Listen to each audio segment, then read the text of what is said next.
The day Harold Finch drove Eleanor Whitmore's belongings into the mud and laughed, not one person in Red Hollow said a word. He stood in front of the general store, 3 men flanking him like dogs waiting to be fed, and he upended her travel trunk with the toe of his boot. Letters scattered. A hairbrush cracked against a frozen rut. A small photograph of her mother landed face down in the slush. "You came all this way thinking I'd actually marry you?" Harold said, loud enough for the whole street to hear. "I needed someone to handle my correspondence for the winter. That's done now." Eleanor stood in the cold, 23 years old, 200 miles from home, and she did not cry. Not yet. If you were standing in her boots that morning, what would you have done? Stay with us until the end of this story, because what Eleanor Whitmore built from that moment in the mud will surprise you. If this story moves you, hit like, subscribe so you don't miss what comes next, and drop a comment telling us what city or country you're watching from.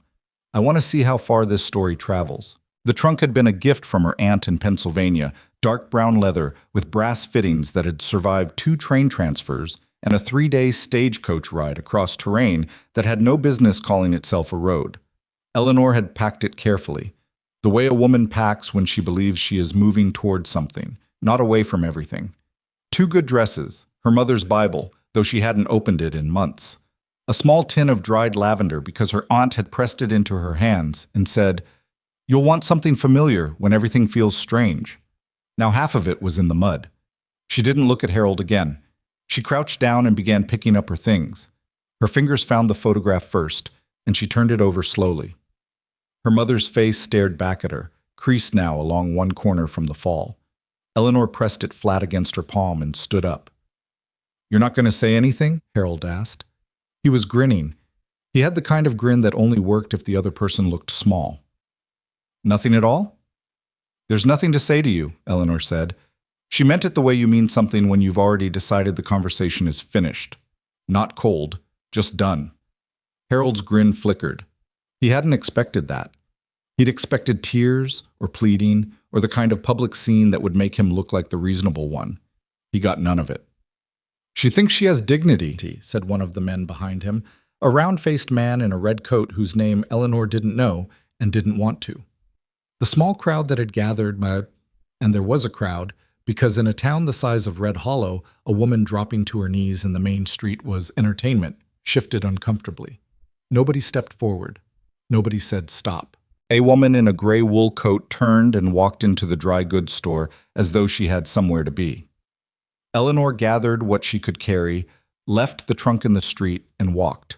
She didn't know where she was going. She had $31, a winter coat that wasn't quite warm enough for this latitude, and the name of a rooming house written on a slip of paper that Harold had sent her 6 weeks ago, along with a letter describing a future that he had already decided not to give her. The rooming house was on Cutter Street. The woman who answered the door was named Mrs. Aldridge, and she took one look at Eleanor's face. Not tear-streaked, not broken, just fixed in a way that comes from holding too much together at once, and said, "I heard what happened." "Word travels fast," Eleanor said. "In Red Hollow, it travels before the thing actually happens." Mrs. Aldridge paused. "I have a room. It's small and the window sticks, but it's warm. 50 cents a week. I'll take it." She slept for 11 hours that first night, which surprised her. She had expected to lie awake. Instead, she dropped into the kind of sleep that comes when the body finally understands the emergency is over, even if the situation hasn't improved. In the morning, she counted her money. $31. Enough for 2 months at Mrs. Aldridge's, less if she ate regularly. She needed work. She dressed carefully, not because she felt like it, but because appearance was armor, and she understood that now in a way she hadn't a week ago, and went out to find it. The first refusal came at the laundry on Main Street. The proprietor, a thin man named Mr. Cobb, looked at her for a long moment after she introduced herself and then said, "I know who you are." "I'm looking for work," Eleanor said. "I'm reliable. I can handle ledgers, and I'm not afraid of hard hours." "I'm sure you're all of those things," Mr. Cobb said, "but this is a family establishment." She stood there long enough to make sure he felt the silence, and then she left. The second refusal came from a woman named Mrs. Porter, who ran a small school out of the back of her house. She actually seemed interested until Eleanor gave her name, and then her face changed in a way that was almost imperceptible. Almost. "We're fully staffed," Mrs. Porter said. "You have a sign in your window," Eleanor said, looking at it. "That's an old sign. I forgot to take it down." Mrs. Porter closed the door. By afternoon, Eleanor had been turned away from 5 establishments. Not rudely, mostly. People in Red Hollow had apparently decided that the polite approach to ruining a woman's livelihood was to do it with their eyes averted, as though not meeting her gaze made it less of what it was. She ate a small supper at Mrs. Aldridge's table and didn't speak much.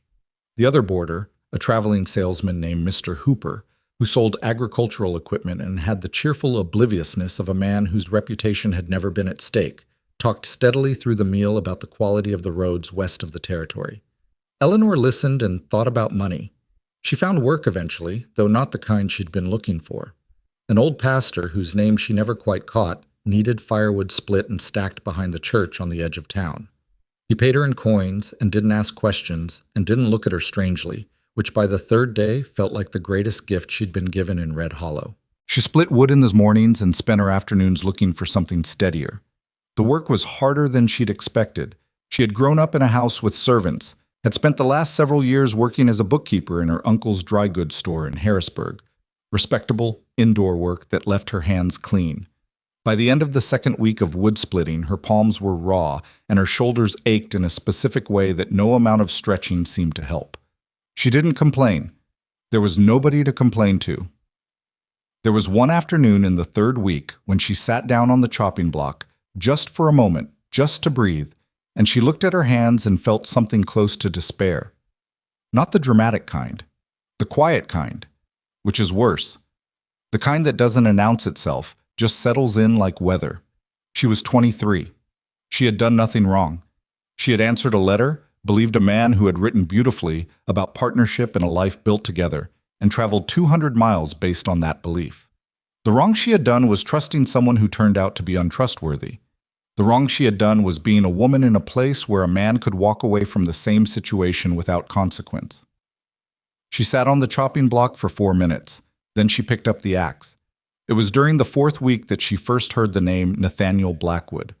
She overheard it at Mrs. Aldridge's, where conversation at the supper table occasionally touched on the larger world beyond Red Hollow's main street. Mr. Hooper mentioned it first, in passing, the way people mention names they assume everyone already knows. "Blackwood's coming in Thursday," he said, helping himself to more bread. "Or so I'm told."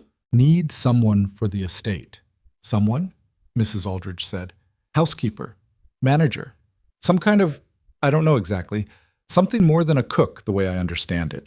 His place runs like a military operation, but the house itself has been going to pieces since his wife died." "His wife died?"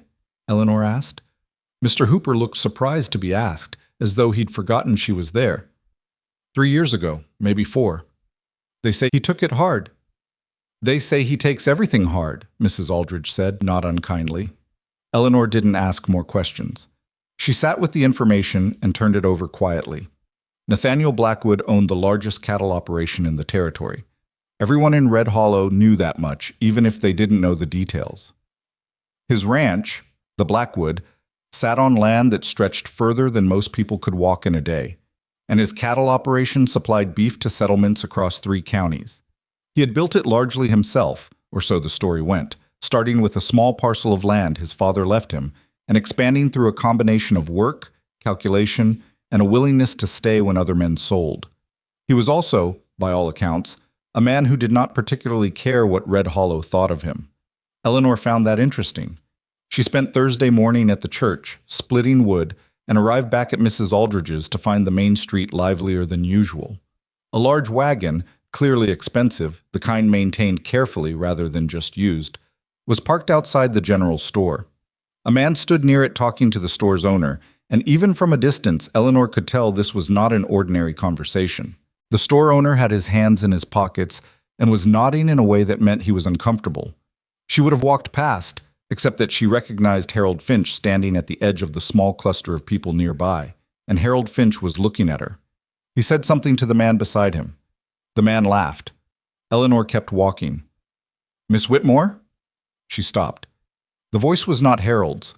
It came from the direction of the wagon. She turned. The man who had been talking to the store owner was now looking at her. He was tall, not dramatically so, but in a way that was noticeable, with dark hair going gray at the temples and a face that had been outdoors long enough to show it.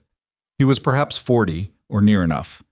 He was looking at her with the expression of someone who had been interrupted mid-thought and was deciding whether the interruption was worthwhile. "Are you Eleanor Whitmore?" he asked. "I am," she said. He studied her for a moment. It wasn't the studying of a man looking at a woman. Or not only that, it was the studying of someone taking inventory, trying to understand what they were looking at. "I'm Nathaniel Blackwood," he said. "I understand you're looking for work." She felt the shift in the air around her before she fully understood what was happening. People near them had gone quiet in that particular way people go quiet when they want to hear something without appearing to listen. "I have been looking, yes," she said. "I'm looking for someone who can manage the household at the Blackwood Ranch. Not just cook, manage. Accounts, staff, organization, the kind of thing that keeps a large operation running outside of the cattle work." He said it plainly, without preamble. "Mrs. Aldridge tells me you kept books in Pennsylvania." "For 7 years," Eleanor said. "My uncle's dry goods business. I also managed correspondence, supervised 2 employees, and handled vendor relations." "Can you manage people who don't want to be managed?" It was an odd question. She considered it seriously. "I expect I can. I've been splitting wood for a pastor who doesn't pay enough and lives 40 minutes from the town center, and I haven't complained once." Something shifted in his expression. Not quite a smile. More like recognition. "I'll offer you fair wages in your own room," he said. "You'd be expected to start immediately." Harold Finch stepped forward. He had the air of a man who had been waiting for an opening. "Nathaniel, a word?" "Not now, Harold. I think you should hear what I have to say about this woman's—" "I didn't ask you," Nathaniel said. He said it quietly, which was somehow worse than if he'd raised his voice. He looked at Eleanor again. "The job. Do you want it?" She thought about the chopping block, the raw palms, the 4 minutes of quiet despair, the women in the dry goods store who turned away when she came in. "Yes," she said.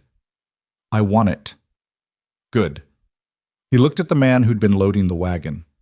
"James, help Miss Whitmore with her things." "I don't have much," Eleanor said. "That's fine." She went to collect her trunk from Mrs. Aldridge's. It had been retrieved from the mud and partially dried out, one brass fitting missing now. And when she came back, Harold Finch was still on the street. He caught her arm as she walked past. She stopped and looked at his hand on her arm. He let go. "You're making a mistake," he said. His voice was lower now, private. "Going out there, working for a man like that." "A man like what?" "He's difficult, cold. His last housekeeper left after 4 months." "Then I'll last 5, Eleanor said, and walked to the wagon. She heard laughter behind her. Not Harold's, but from someone near him, and she didn't turn to look. She climbed up onto the wagon seat, and James, a young man with an honest face and a missing front tooth, gave her what appeared to be a smile of genuine welcome. Nathaniel came around from the other side and climbed up without speaking. They drove out of Red Hollow in the direction of the Blackwood, and Eleanor watched the town recede without feeling anything she could name. Not relief, exactly. Not hope. Something more provisional than either. An opening. The ride took the better part of an hour, much of it over roads that were either frozen solid or deeply rutted, depending on where the sun had gotten to them. Nathaniel drove. He did not make conversation, which Eleanor found she didn't mind. She looked at the land. It was winter stark and wide, the kind of landscape that seemed indifferent to whether you were in it or not, which she found oddly comforting after weeks of being a subject of interest in a small town. "How long has the position been open?" she asked eventually. 6 weeks. "And you couldn't find someone closer?" He glanced at her briefly. "The women who interviewed were either unqualified or unwilling to be this far from town. The men didn't understand what I was asking for. I'm not looking for a foreman. I have one." He paused. "The house hasn't functioned properly since my wife passed. The work keeps going, but the home doesn't." "What does that mean, practically?" "It means the kitchen produces food that keeps people alive and nothing more. It means the accounts for the household are 3 months behind. It means the East Wing hasn't been cleaned since September because nobody assigned to do it knows they're assigned to do it." Eleanor absorbed this. "Who's currently managing it?" "No one. Everyone assumes someone else is." She understood immediately. She had seen this before in her uncle's store. The particular chaos that descends not from any single person's failure, but from an absence of clear authority. "I can fix that," she said. He didn't respond, which she was beginning to understand was his version of acceptance. The Blackwood came into view as the afternoon light was beginning to go flat and gray. She saw the barn first, enormous, well-maintained, the kind of structure that represented real investment, and then the outbuildings and the main house beyond. The house was large, 2 stories, with a wide porch that might have been handsome if someone had been taking care of it. As it was, one porch post had been patched with a piece of mismatched wood, and a shutter on the upper left window hung at an angle that suggested it had given up on one of its hinges. It was not the ruin Harold had seemed to imply, and it was not the grand estate she might have imagined from a man of Nathaniel Blackwood's reputation. It was somewhere between a house that had once been cared for and wasn't anymore, the way a person can tell when they look at a garden that someone used to love it. The foreman met them at the gate. His name was Gus Petrie, a broad-shouldered man in his 50s with a gray beard and the slow, deliberate movements of someone who had been injured enough times to have learned patience. He looked at Eleanor with the particular expression of someone who had been told something was happening and had decided to reserve judgment. "This is Miss Whitmore," Nathaniel said. "She'll be managing the house.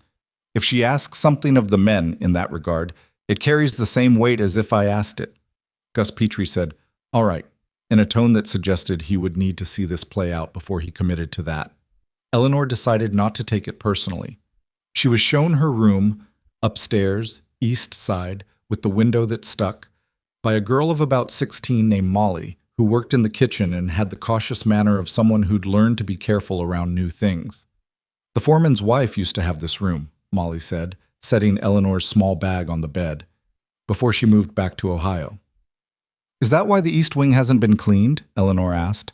Molly blinked, apparently not expecting to be asked a direct question so quickly. "I suppose. I don't know exactly. Nobody told me to do it." "Who would have told you?" "Well, nobody really, since Mrs. Hargrove left." "Who's Mrs. Hargrove?" "She was the housekeeper. Before." Molly hesitated. "She and Mr. Blackwood didn't agree on things." "What kinds of things?" Molly looked at the window. "I should get back to this kitchen." "Of course," Eleanor said. "I'll be down in a few minutes." She sat on the edge of the bed after Molly left and looked at the room. Small, adequate, cold. The window stuck, as promised. There was a hook on the back of the door and a nightstand with a cracked top and a basin on the dresser. Through the wall she could hear, very faintly, the sounds of the ranch. Voices, machinery, the low movement of animals. She had been in Red Hollow for 4 weeks and 2 days. She had been rejected from every establishment on the main street. She had split wood in temperatures that put ice in her fingers. She had watched the town decide what she was before she'd done a single thing to demonstrate it. And now she was here, in a room in the house of a man she'd spoken with for 10 minutes, with a job she'd been offered not because anyone believed in her particularly, but because the position had been open for 6 weeks and she'd been the only qualified person willing to say yes. It wasn't a triumph. She wasn't going to pretend it was. But it was a door, and a door was enough. She stood up, smoothed her dress, and went down to the kitchen. The kitchen was the largest room she'd entered since leaving Pennsylvania, and it had the chaotic energy of a space that had once been organized and wasn't anymore. Pots in the wrong places, supplies stored according to no logic she could immediately identify. A work table that had accumulated months of accumulated clutter along its back edge. The cook, a heavy-set man named Dutch, looked up at her with the expression of someone who was not sure whether to be suspicious or relieved and had settled on a kind of wary neutrality.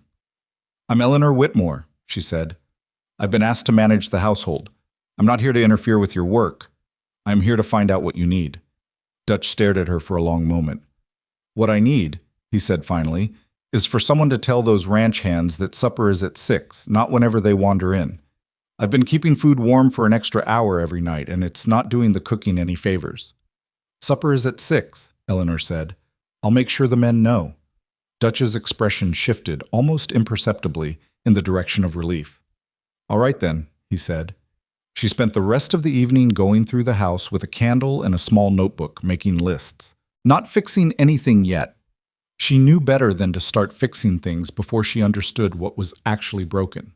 She noted the unlatched shutter, the stuck window, the 3 rooms in the east wing that smelled of disuse. She found the household accounts in a box under the desk in the small office off the main hall and spent an hour determining that they weren't 3 months behind, but closer to 5. She found a list of supplies that had apparently been delivered and never checked against an order. She found 2 invoices for work that seemed not to have been done. By the time she blew out her candle that night, her notebook had 11 pages of notes, and she had a headache from concentrating in bad light. She lay in the dark and listened to the ranch settle into quiet, and thought about the things she would fix first. Not the shutter. That was cosmetic. The accounts, the supply system, the dinner hour. Small things, systemic things, the kind of thing that once corrected makes the next correction easier. She did not think about Harold Finch. She did not think about what Red Hollow was saying about her. She thought about what she was going to do tomorrow. She was almost asleep when she heard footsteps in the hall outside her door. Nathaniel's, she thought, by the unhurried weight of them. And then silence, and then the sound of a door closing somewhere at the far end of the corridor. She wondered what kept him up. She decided she would probably find out eventually. People revealed themselves slowly, in her experience, especially the ones who worked hard not to. Outside, the wind picked up and moved through the eaves with a sound like something trying to get in, and Eleanor Whitmore lay in her small, cold room in the house of a man she didn't know and thought, "All right then, all right." She closed her eyes. She slept. She woke before dawn on her second day at the Blackwood, which was not a decision so much as a habit, the kind that forms when you've spent enough weeks sleeping lightly in unfamiliar places, always half listening for something you couldn't name. The house was quiet, in the particular way large houses are quiet, before the people in them start moving.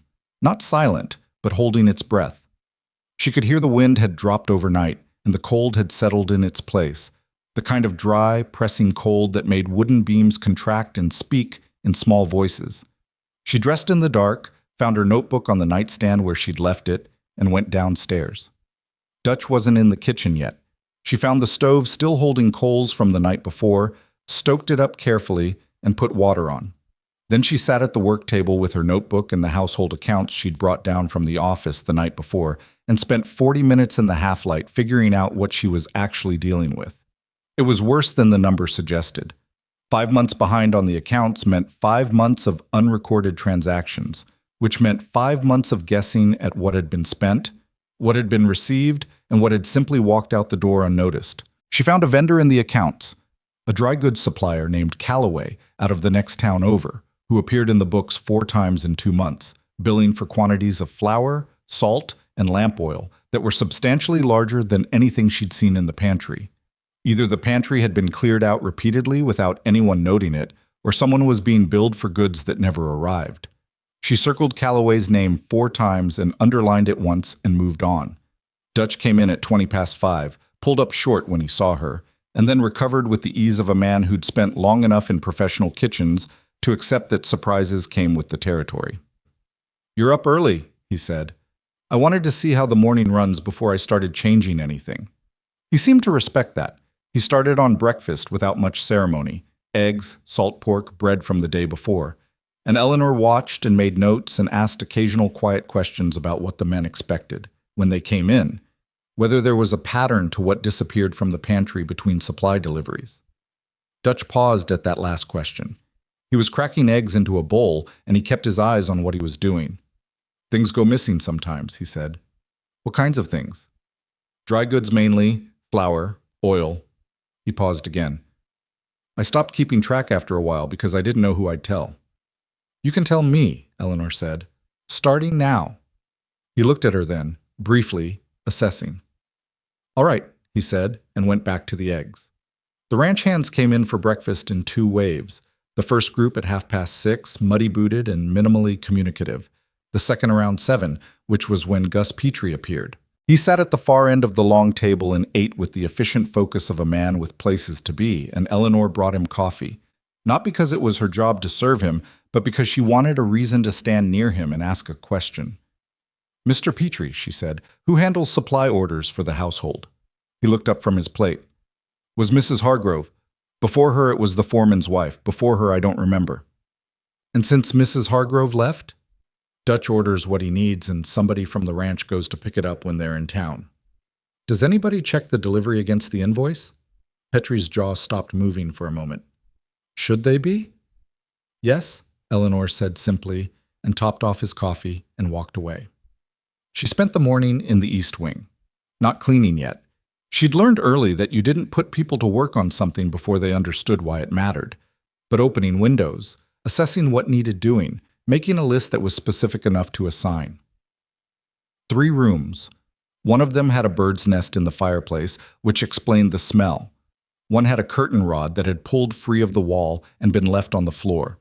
The third was structurally fine, but needed airing, scrubbing, and new ticking in the mattress before anyone could use it reasonably. She found Molly after lunch and sat down with her at the kitchen table. The girl had a quick mind behind the caution. Eleanor could see it in the way she tracked a room without appearing to, and in the specific, accurate way she answered questions once she understood they weren't traps. I'm going to need help in the East Wing, Eleanor said. 2 days of proper work. I'll be there with you, not sending you in alone. Molly looked at the table. What about my kitchen work? I've spoken with Dutch. You'll have mornings free for the next 2 days. Eleanor paused. I know the East Wing has been let go for a while. I'm not assigning blame to anyone. I just need it dealt with. Molly looked up. The bird nest in the second room's been there since August. I know. We'll start there. What she hadn't anticipated was Gus Petrie. He appeared in the doorway of the East Wing on the first afternoon, ostensibly checking something about a hinge on one of the interior doors, and stood watching Eleanor pull a bird's nest the size of a small basket out of the fireplace without flinching. Most people would have asked one of the men to do that, he said. Most people aren't trying to earn the trust of the men, she said, and shook the nest out the window. There was a pause. Fair enough, he said, and fixed the hinge and left. It wasn't friendship, not yet, but it was a start of something, the first small loosening of a judgment not yet fully formed. Nathaniel appeared that evening at supper for the first time since Eleanor's arrival. She had not seen him during the day. He had been out with the cattle operation, which was its own self-contained world, and his path and hers had not crossed. He came to the table in work clothes, still carrying the cold of outside on his coat, and sat at the head without ceremony.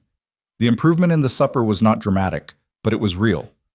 Eleanor had spent an hour with Dutch in the afternoon talking through small adjustments. Not to the recipes, but to the timing, the temperature, the way the meal was staged so that everything arrived at the table at once, instead of in staggered waves that left some things cold before others were ready. The result was a meal that was the same food as always, but served better. And it was the kind of difference that people noticed without being able to say exactly what had changed. Nathaniel noticed.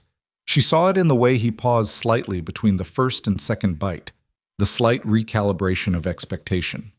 He didn't comment on it, which she was beginning to understand was not indifference, but was simply how he responded to most things, by continuing rather than remarking. After supper, she stopped him in the hall before he reached the stairs. I need to talk to you about the household accounts, she said. He turned. He looked tired, the kind of tired that accumulates over seasons rather than days. Can it wait until morning? I'd rather it didn't. It's about the Callaway supplier. Something shifted in his expression. Not quite recognition, but awareness. What about him? He's been billing the ranch for quantities that don't match anything in the pantry. Either there's been a serious storage problem that nobody told anyone about, or you've been paying for goods that weren't delivered. Nathaniel was quiet for a moment. How much? Across 5 months, somewhere between $40 and $60. I can't be precise until I reconstruct the full accounts, which I'm working on. The silence that followed was particular. It had weight to it. Hargrove managed the accounts, he said finally. I know. I'm not saying what happened. I'm saying what I found. He looked at her for a long moment. What do you need from me? Access to the original supply invoices, if they exist, and permission to write to Callaway directly asking for an itemized accounting. Do it, he said. She nodded and started to turn away. Miss Whitmore. She stopped. How long will it take you to get the accounts in order? 2 weeks, if nothing else demands my time. 3, if it does. He seemed to calculate something. I'll make sure you have the time. He went upstairs. Eleanor stood in the hall for a moment, then went back to the small office and lit the lamp and kept working. The second week at the Blackwood brought the first real resistance. It came from a ranch hand named Cole Draper, who was 24, had been with the operation for 3 years, and had apparently developed the working theory that the household accounts were his personal business. Eleanor discovered this when she found, buried in the loose stack of papers in the office, a handwritten ledger that tracked purchases from Callaway in a different hand from the official accounts. Different amounts, different dates, with small notations she didn't initially understand. She thought about it for a day before she understood what she was looking at. The notations were initials and amounts. Small amounts, separately, but they added up. Cole Draper had been skimming from the supply budget, routing the difference through what appeared to be a private arrangement with someone at Callaway's end. Not a large amount. He wasn't a sophisticated thief, but steady, and it had gone unnoticed because the household had been running without anyone whose job it was to look. She went to Petrie rather than Nathaniel. That was a considered choice. Petrie was the foreman. Cole Draper was his man. Going over Petrie's head would humiliate him and make an enemy of the one person on the ranch whose support she most needed. She found him checking a fence line in the east pasture and told him what she'd found. She kept it simple, without accusation in her voice, just the facts. Petrie listened. His face didn't change. When she finished, he looked out at the fence and was quiet for a long moment. "You sure?" he said. "I can show you the ledger." "No, I believe you." He paused. "Cole's been with us 3 years." "I know. I'm sorry." He rubbed the back of his neck. "I'll handle it." "I trust you to." She walked back to the house. She didn't know exactly what handling it meant for Petrie, and she'd made a decision not to ask. This was his territory. She'd brought him information. What happened next was his call. Cole Draper was gone by the following morning. No announcement, no explanation given to the other hands. His bunk was empty and his horse was gone. The men noticed, because men always notice those things, and the questions went around the table at breakfast without finding answers. Petrie ate his food and said nothing. Eleanor ate her food and said nothing. But something changed in the way Petrie looked at her after that. Not warmth, not yet. Something more functional than warmth. The recognition that she had handled a difficult thing without making it worse than it had to be. She wrote to Callaway that afternoon, a careful letter requesting an itemized accounting of all invoices sent to the Blackwood Ranch for the previous 6 months, citing discrepancies in the household records. She made no accusations. She simply asked for clarification. The letter's tone was professional and pleasant, and left no room for Callaway to misunderstand that she knew what she was looking for. She gave the letter to James to take to town, and James, who had been watching her with the open admiration of someone who had not previously understood that paperwork could be a form of combat, said, "Is there anything you need brought back?" "A good pen, if you can find one. Mine's giving out." He came back with 2. The third week brought a visitor.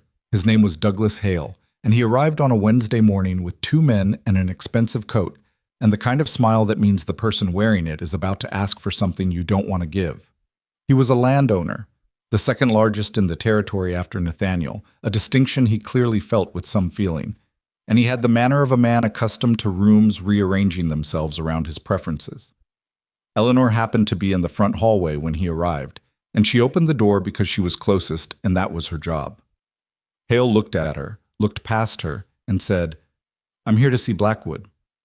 "Mr. Blackwood is out on the east pasture," Eleanor said. "I can send word. Is he expecting you?" Hale looked at her more carefully. "You're the new housekeeper?" "I'm managing the household, yes." He seemed to find something faintly amusing about this. Quite far from town for a woman in your position. She kept her face pleasant. "I'll send for Mr. Blackwood. Would you like to wait in the sitting room?" She put him in the sitting room with coffee and went to find James, and while she was outside, she allowed herself approximately 15 seconds of very focused irritation. And then she let it go and sent James to the east pasture and went back inside. Nathaniel arrived 20 minutes later, still in his work coat. He greeted Hale without particular warmth. She could hear them from the hall where she was reviewing a supply list and not at all listening, and the conversation that followed was not loud but had an edge to it. What she gathered, in pieces, was that Hale wanted to run a water line across the southern boundary of the Blackwood. His property on the other side of the ridge had a drainage problem that a diverted water access would solve, and he'd apparently been attempting to get Nathaniel's agreement on this for some time. What he was offering in return was vague enough that even from the hall, Eleanor could hear the vagueness and identify it as a problem. She heard Nathaniel say, "I'll need something specific on paper before any conversation like this goes further." And Hale said, "Nathaniel, we've known each other a long time. It doesn't have to be a transaction." And Nathaniel said, "Everything has terms. I'd just like to know what mine are." Hale left without getting what he'd come for. As he passed through the hall, his eyes found Eleanor in a way that felt deliberate. "You're settling in well, I take it," he said. "Very well, thank you," she said. "Blackwood's been known to change his mind about staff arrangements." She looked at him directly. "I suppose so," she said pleasantly. "Was there anything else you needed before you go?" He left. She stood in the hall for a moment and thought about the waterline request and what it might mean for a man like Hale to be told no, and then she went back to the supply list. The accounts were taking shape by the end of the third week. She had reconstructed 5 months of household transactions from the available invoices, Dutch's informal records, and 2 months of cross-referencing with the main ranch accounts that Nathaniel allowed her to see. The Callaway discrepancy came out at $53 and change. A specific number was better than a range, she'd learned, because specific numbers were harder to minimize. She had it laid out cleanly in the household ledger, with the source documents attached in order. She brought it to Nathaniel on a Friday evening. He read through it at the desk in his study while she stood near the door, not because she was required to stand, but because sitting would have implied a familiarity she hadn't established yet. He finished reading. He turned back one page, read something again. He set the ledger down. "I'll write to Callaway myself," he said. "I already wrote to him. I wanted to let you know." He looked up. "You wrote to him. Is that a problem?" He was quiet for a moment. "No, but I'd like to see what you said." She handed him the copy she'd made of the letter. He read it. Something in his expression shifted toward what she was coming to recognize as the closest he got to approval, a slight easing around the eyes, a fractional release of the constant ambient tension he seemed to carry. "This is good," he said. "It's accurate." "Same thing, usually." He set the letter down. "You found the ledger in the loose papers?" "Yes." "Nobody else found it in 5 months." "Nobody was looking." He was quiet again. Then, "How are you finding it here? Honestly?" It was the first time he'd asked her anything personal, and she measured her answer carefully. "The work is harder than I expected," she said. "Not the household management. That's straightforward enough once you can see the full picture. The other part, being the whatever I am here. The woman everybody in town told you not to hire. Does that bother you? That they said it? No." She paused. "That some of the men believed it, yes. A little." He looked at her. "Petrie doesn't believe it anymore." "I know." Dutch didn't believe it after the first morning. She allowed herself a small smile at that. Dutch cared about the dinner hour. "I gave him the dinner hour." "Is that what it takes?" "For most people, yes. Find the thing that's been bothering them that nobody's fixed and fix it. The rest follows." He was quiet for a moment. The lamp on his desk made the study feel smaller and warmer than it probably was. "Mrs. Hargrove wanted to change everything at once," he said. "Every system, every habit. The men resisted her and she resented the resistance, and then it became about something other than the work. What did it become about? Who had authority?" He seemed to weigh whether to say more. She was right about most of what she wanted to change, but she needed to win more than she needed to fix things, and those are different. Eleanor thought about this. "I'm not interested in winning," she said. "I'm interested in the accounts being accurate and the East Wing not smelling like birds." Something that might, in a better light, have been called a smile passed over his face. "The East Wing hasn't smelled like birds since Tuesday." "I know, Molly and I saw to it." He looked down at the ledger and then back up at her. There was something he was deciding whether to say. She could see it in the slight delay.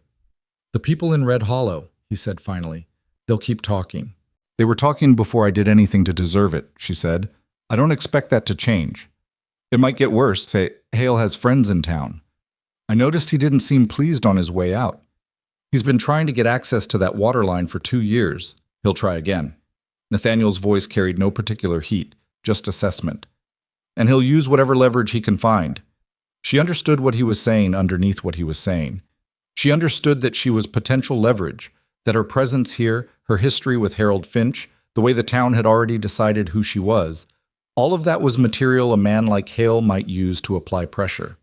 She understood that Nathaniel was telling her this not to frighten her, but because he thought she deserved to know. "I appreciate you telling me," she said. "I tell my people what's coming when I can." He said it matter-of-factly, without drama. "My people." She filed that away. She went back to the hall and then the kitchen and then upstairs. And that night she lay in her room. The window still stuck. She'd been working on it in increments. And she thought about what he'd said, about Mrs. Hargrove needing to win more than she needed to fix things, about what it meant that Nathaniel had apparently been watching all of this long enough to understand the difference. The fourth week was when the men started talking to her. Not all of them, and not about everything, but in the specific practical way that people talk to someone they've decided might be useful. The young ranch hand named Felix, who was 17 and had a chronic cough that wasn't getting better, came to her because he didn't want to bother Petrie about something that wasn't ranch business, and he didn't know who else to ask. She looked at his cough, assessed it as chest congestion rather than anything worse, made him a steam treatment from supplies in the kitchen, and told him to sleep with his head elevated. He looked at her afterward like she'd done something magical. She thought, this is what it means to be underestimated, when ordinary competence seems miraculous. An older hand named Bernard came to her about a letter. He couldn't read, and he'd received something from his sister that he'd been carrying in his coat pocket for a week.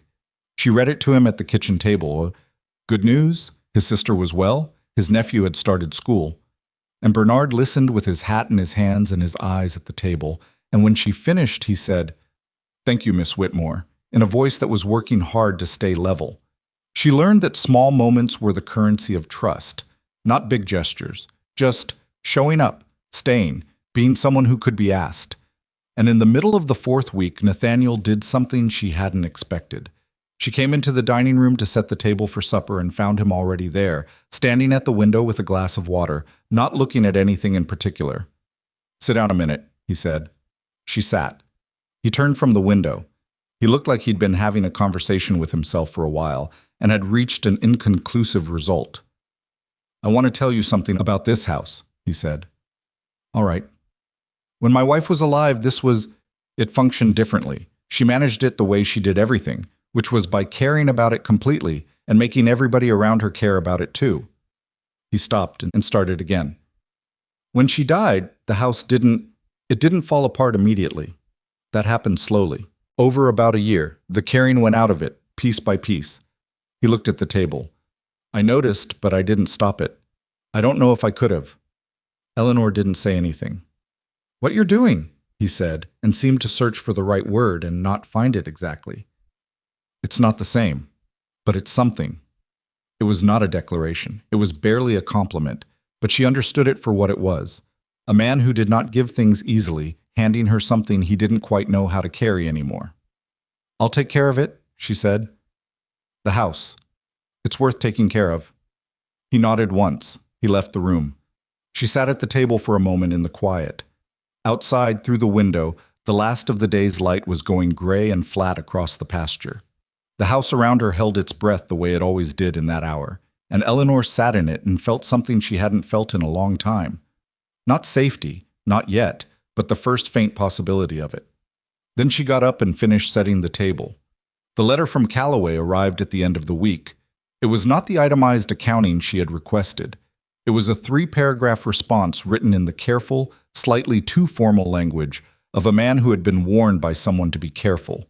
It confirmed some invoices, disputed the discrepancy politely, and suggested that the difference might be attributable to spoilage or delivery errors. Eleanor read it twice and wrote a response that was even more pleasant than the first letter, and asked for specific documentation of the delivery records, signed receipts, and the name of the driver who'd made the Blackwood deliveries for the past 6 months. She sealed it and gave it to James, who had by now developed what appeared to be a sincere personal investment in Eleanor's correspondence winning. "This one going to fix it?" he asked. "We'll see," she said. "But if he can't produce signed receipts, it's going to be a very interesting conversation." James grinned his gap-toothed grin and rode for town. And outside in the late afternoon, the wind was picking up from the north, carrying in it the particular edge that meant the weather was about to change. Eleanor stood on the back porch and looked at the sky for a moment. In Pennsylvania, she had learned to read weather from her aunt, who'd grown up on a farm and understood clouds the way other people understood faces. What she saw now was a sky that had gone wrong in the specific way winter skies went wrong before they made trouble. She went inside and told Dutch to double the bread for supper. Dutch looked at her. "You think it's coming early?" "I think it's worth being ready," she said. He doubled the bread. She was not wrong about the sky, but she didn't know yet, standing in the kitchen doorway while the wind pulled at the loose shutter she still hadn't gotten properly fixed, how much trouble that sky was carrying and how soon it would arrive. That was still ahead of her. The storm didn't announce itself the way storms in Pennsylvania did, with a long gray buildup and a gradual darkening that gave you time to think. It arrived the way bad things sometimes arrive, quickly and all at once, and before anyone had quite decided they were ready. Eleanor woke at 2 a.m. to a sound she didn't immediately recognize. It took her a moment in the dark to understand that what she was hearing was the wind doing something different from what wind normally did. Not pushing against the house, but wrapping around it, finding every gap and pulling at it like something with intention. She got up and went to the window. The glass was black. Snow was moving sideways past it in the lamplight from the barn below, and it was moving fast. She dressed quickly and went downstairs.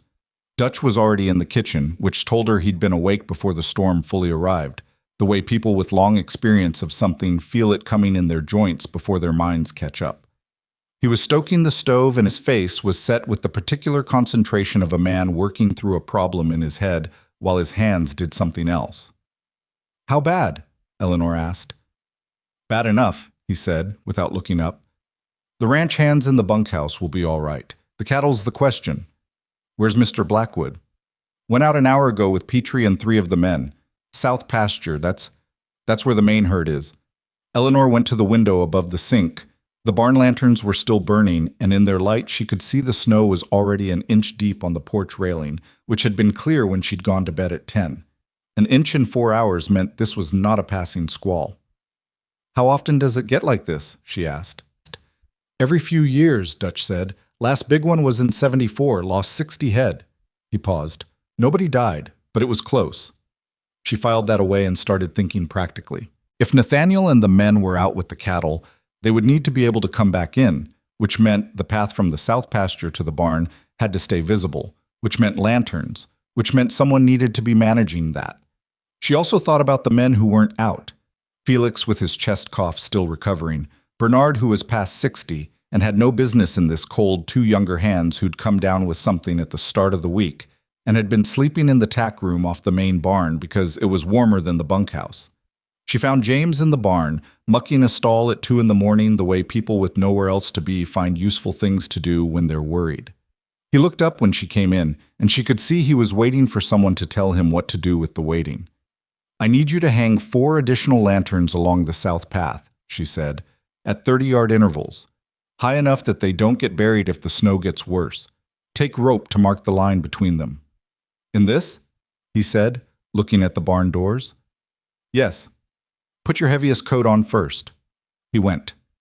She went back inside and took stock of the supplies. Wood, dry and stacked in the kitchen porch. Enough for 2 days if they were careful. Food, more than enough.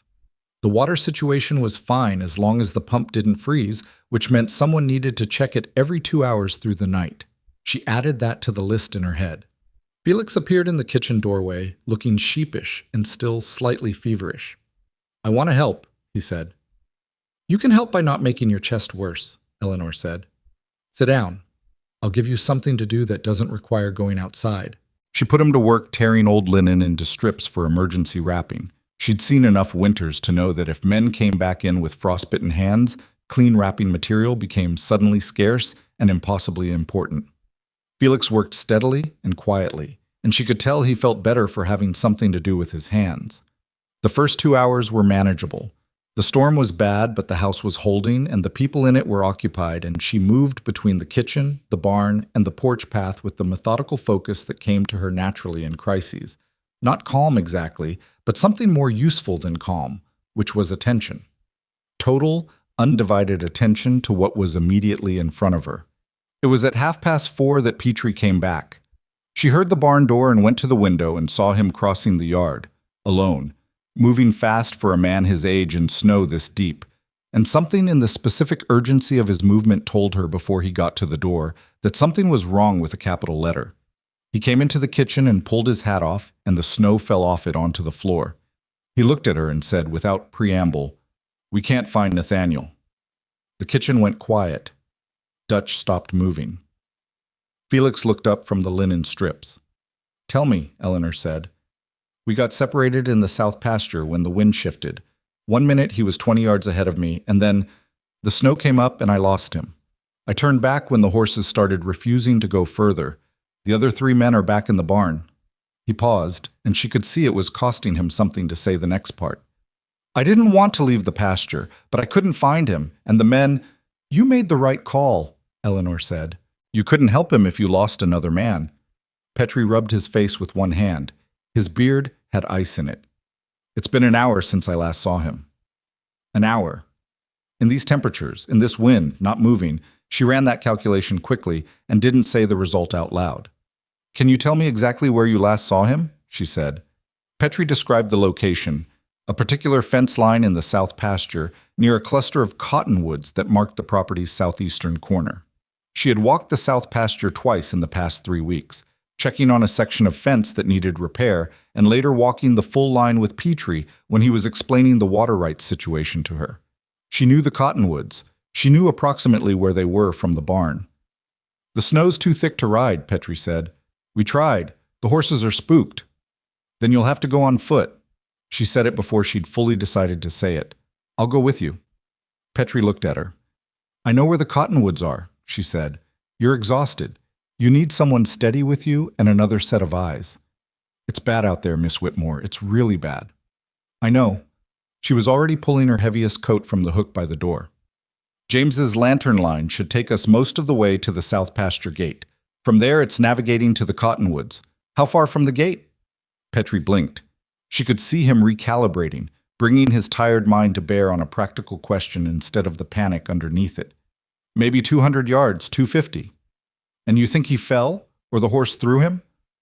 "Horse came back without him, so one of those, yes." Eleanor wrapped her scarf twice and tied it. She pulled on her thickest gloves, which were not designed for what she was about to do, but were what she had. "Dutch, keep the stove hot and have water boiling when we get back. Felix, 2 more layers and then pump check in 20 minutes.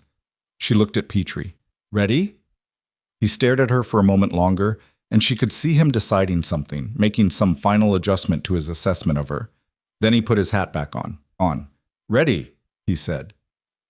The cold outside was a different category of cold from anything she'd experienced in Pennsylvania. It wasn't just temperature. It was the wind, which moved through clothing as though clothing were a suggestion, and the snow, which was fine enough that it got into the gap between her scarf and her coat and melted immediately against her neck. She put her head down and followed Petrie through the yard. James's lantern line was exactly where she'd told him to put it, and she was grateful for his literal obedience to the instruction because in this visibility, she would have lost the path in 40 yards without it.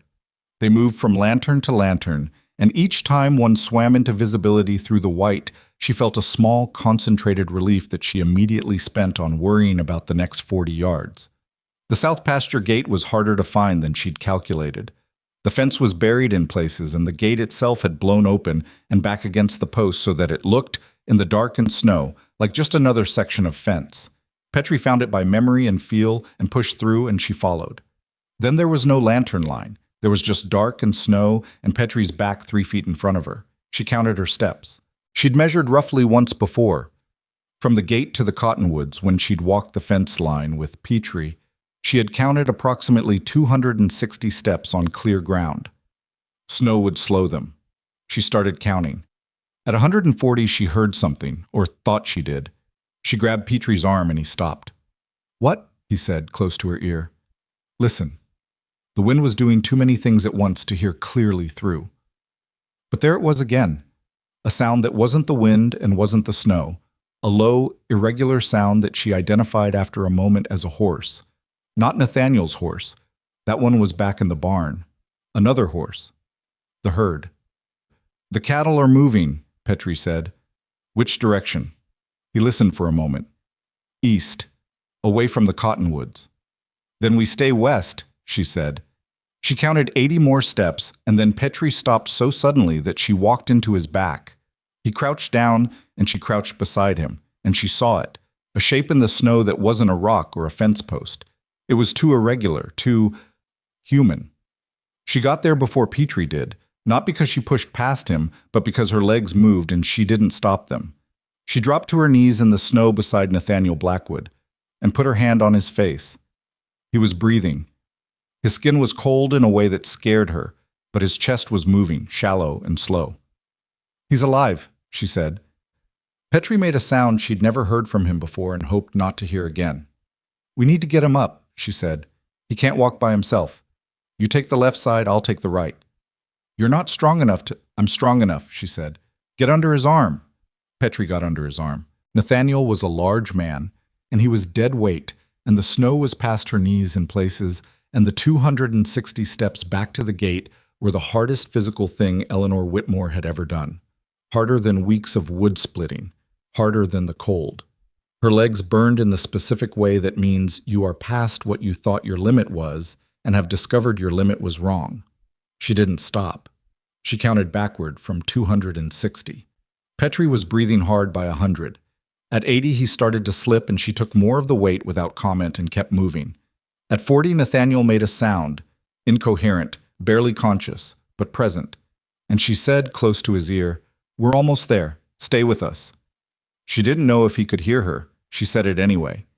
They got him through the gate and onto the lantern line, and from there it was ugly but manageable, and Dutch appeared at the barn door when they were 30 yards out, because Dutch had been watching from the door for the last 20 minutes, and he took Nathaniel's other side from Petrie, and the three of them got him inside.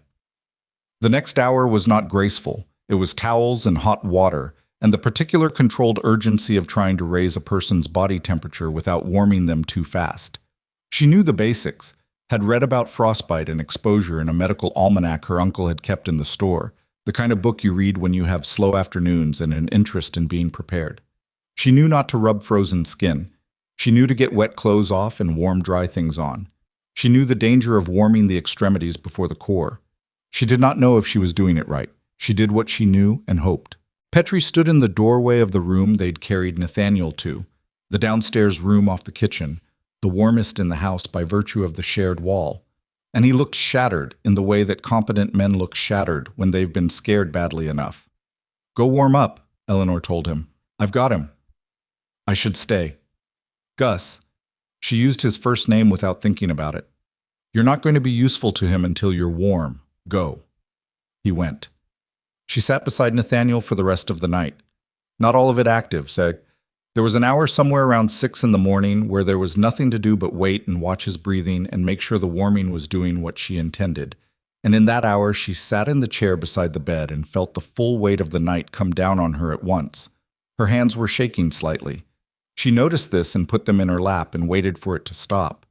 Her feet had gone cold on the return trip in a way that was only now resolving into a dull ache that she thought meant she'd been lucky. Her left knee, where she'd gone down in the snow at one point and hit something under the surface, was making itself known in the specific, insistent way of an injury that will be much worse tomorrow. She sat in the chair and looked at Nathaniel's face. He was not a beautiful man in sleep. His face didn't relax the way some people's faces relaxed. It just became a version of itself with the deliberate control removed. There were lines around his eyes that were deeper than she'd noticed before, and his breathing was still not quite right, still too shallow, still working harder than it should. But it was there, it was continuous, it was working. She thought about what Dutch had said. Nobody died, but it was close. She thought about how that sentence would have applied to tonight, and she pushed the thought away before it fully formed. Nathaniel opened his eyes at 7:15 in the morning. He looked at the ceiling first. Then he turned his head, very slowly, as though his neck had forgotten how, and he looked at Eleanor. She didn't say anything immediately. She was not certain he was seeing her clearly. "You came out," he said. His voice was rough and thin. "Yes." "Petrie is fine. He's warm and he's been sleeping for an hour. All 3 men who went out with you are back and accounted for." He closed his eyes. She thought he'd gone under again, but he spoke. "The herd. Petrie checked at first light. 60 or 70 head scattered east, but they didn't go far in this snow. He thinks most of them are findable when the storm passes." Nathaniel was quiet for a long moment. His eyes were still closed. You found me. We found you, both of us. How far out? About 240 yards from the gate. Another pause. That's not a short walk in that kind of snow. No, she agreed. He opened his eyes again and looked at her. How's your knee? She blinked. What? You're holding your left leg differently than your right. She hadn't realized she was doing that. It's fine. Is it? It will be. She paused. I went down on something under the snow. It's bruised. He looked at her for a moment. Thank you, he said, simply, without qualification. You're welcome, she said, simply, the same way. He slept again after that, and she sat with him until Dutch came in at 8 with coffee and insisted she take a break. And she stood up and discovered that her knee was in fact significantly worse than she'd admitted, and the walk to the kitchen was both slower and more painful than she would have preferred. She sat at the kitchen table and drank her coffee and looked at the window, where the storm was doing something different now. Not blowing the same way, the direction had shifted, which sometimes meant it was ending and sometimes meant it was gathering itself for another attempt. Felix appeared in the kitchen, still slightly feverish, with the careful walk of someone who'd been told to rest and had rested as much as they could stand. He sat down across from her. Is he going to be all right? He asked. Yes, she said. She was fairly sure this was true. Felix nodded. Then he said, You went out after him. Petrie and I both did. Petrie said you knew where to go, said you'd walked the fence line and you remembered. She hadn't thought of it as remarkable at the time. It was just information she'd had and used. She shrugged. I pay attention to where things are. Felix looked at her in the way that young men look at people who have done something they don't yet have the framework to categorize. I'm glad you're here, Miss Whitmore, he said. She looked at her coffee. So am I, she said, which surprised her slightly because she meant it. The storm broke fully by midday. The sky didn't clear. It stayed a flat, worn-out gray. But the snow stopped and the wind dropped to something bearable, and one by one the ranch began assessing itself. Petrie organized the cattle recovery with the efficient focus of someone who had found his footing again after losing it, and by late afternoon had located most of the scattered herd. The losses, when they were counted, were 7 head, less than they'd feared in the worst of it. Nathaniel was up and moving by evening, which was earlier than Eleanor thought was wise, and later than he'd been pushing for since noon. She found him in the hallway trying to get to the study, and she stood in his path without quite blocking it. Another few hours, she said. I need to talk to Petrie about the herd count. Petrie will come to you. Sit down. He looked at her. She looked back. She had been awake for 37 hours, and her knee was wrapped in linen strips, and she was not in the mood to be argued with. He went back to the downstairs room. She brought Petrie to him half an hour later with the herd count and a list of what had been damaged in the outbuildings and a cup of coffee, and she left them to it and went to sit in the kitchen because sitting was the only thing her knee was currently permitting without strong objection. Dutch sat down across from her uninvited, which was new. He'd been gradually expanding the range of things he did in her presence, working up by slow increments from professional exchange to something that now resembled, cautiously, conversation between people who knew each other. You know what Petrie told me? Dutch said. I don't. He said when you were bringing Blackwood back and he was struggling with the weight, you just took more of it. Didn't say anything, didn't make anything of it, just took more. Eleanor looked at her hands on the table. The skin was still dry from last night, and there was a small cut on her right palm she didn't remember getting. He was slipping, she said. The load needed redistributing. That's not what I'm talking about, Dutch said. She looked up. I'm talking about what kind of person you have to be to do that in that situation, he said. Not to make it about you, not to announce it, just to do it. She didn't know what to say to that. She wasn't sure she deserved it, exactly. It had been practical, not noble. She'd taken more of the weight because someone needed to, and she was there. That seemed like the smallest possible version of doing the right thing. Thank you, she said, because it was what you said. Dutch nodded and got up and went back to the stove. 2 days after the storm, Douglas Hale came back. He didn't come alone this time. He brought 3 men with him and a letter, and he had the air of someone who had spent the storm's duration preparing. He arrived in the mid-morning when Eleanor was in the office working through a supply reconciliation, and James came to tell her. Does Mr. Blackwood know they're here? She asked. He's resting. Doctor came this morning from town, said he needs 3 more days. She thought for a moment. Show Mr. Hale to the sitting room. Tell him Mr. Blackwood is recovering from exposure and will send word when he's available to receive visitors. He's not going to like that, James said. I know, Eleanor said. Show him anyway. She heard Hale in the sitting room from the hallway. She wasn't eavesdropping. She was walking past to the kitchen with a supply ledger, and the door was open and Hale's voice carried in the way voices do when the person speaking has decided volume is a form of authority. I want to speak with Blackwood directly, he was saying, to James, who had apparently followed instructions to the letter and remained in the room. Mr. Blackwood is resting, sir, James said. His voice was steady. Eleanor felt a particular kind of satisfaction at that. I'm aware of what you said. I'm saying I don't accept it as a reason. I'll let Miss Whitmore know you'd like to discuss it further, James said. There was a pause. Eleanor continued to the kitchen with the ledger. She gave it 20 minutes and then appeared in the sitting room doorway. Hale looked at her with an expression that was working to stay pleasant and not fully succeeding. His 3 men were standing near the wall in the particular posture of men who are there to convey something through their presence. Eleanor had seen this before. Her uncle had a business rival who used the same approach, showing up with people as a kind of arithmetic argument. Mr. Hale, she said, I'm sorry Mr. Blackwood isn't available. I can take a message for him, or relay what brings you if you'd prefer. What brings me, Hale said, is a legal matter that requires Mr. Blackwood's personal attention. I see.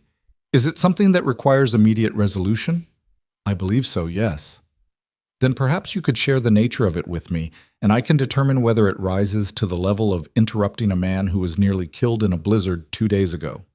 Hale looked at her for a long moment. His expression had moved past working to be pleasant into something more genuine, which was irritation imperfectly concealed. The nature of it, he said, is that there are questions about the property line on the Blackwood southern boundary, questions that have legal implications for water access. The waterline proposal, Eleanor said. Hale blinked, very slightly. She had been meant to not know about that. A proposal that Mr. Blackwood has been slow to consider. Mr. Blackwood has asked for terms in writing, Eleanor said. Has he received them? These things are better discussed in person. Often, but when a man asks for something in writing, the polite response is to provide it in writing and then discuss it in person. She kept her voice pleasant, not aggressively pleasant, just matter of fact. If you'd like to send the written terms to the ranch, I'll make sure Mr. Blackwood receives them when he's recovered. If there's a genuine legal issue regarding the property line, we'd want that documented as well. The word documented landed the way she intended it to, which was as a reminder that documentation cuts both ways. Hale's eyes were working. She could see him calculating and not quite arriving at the calculation he wanted. You're the housekeeper, he said, finally. It came out as something between a statement and a challenge. I manage the household, yes, she said. Your opinion on legal matters affecting this ranch has no particular standing. My opinion, no, she agreed. But I am the person Mr. Blackwood has designated to manage correspondence and household affairs in his absence. So if you want him to know you were here, I'm the avenue for that. She tilted her head slightly. Unless you'd rather leave a written note. Hale stood up. His 3 men stood up with him, slightly after, which made the whole thing look slightly less coordinated than intended. Tell Blackwood I'll return when he's available, he said.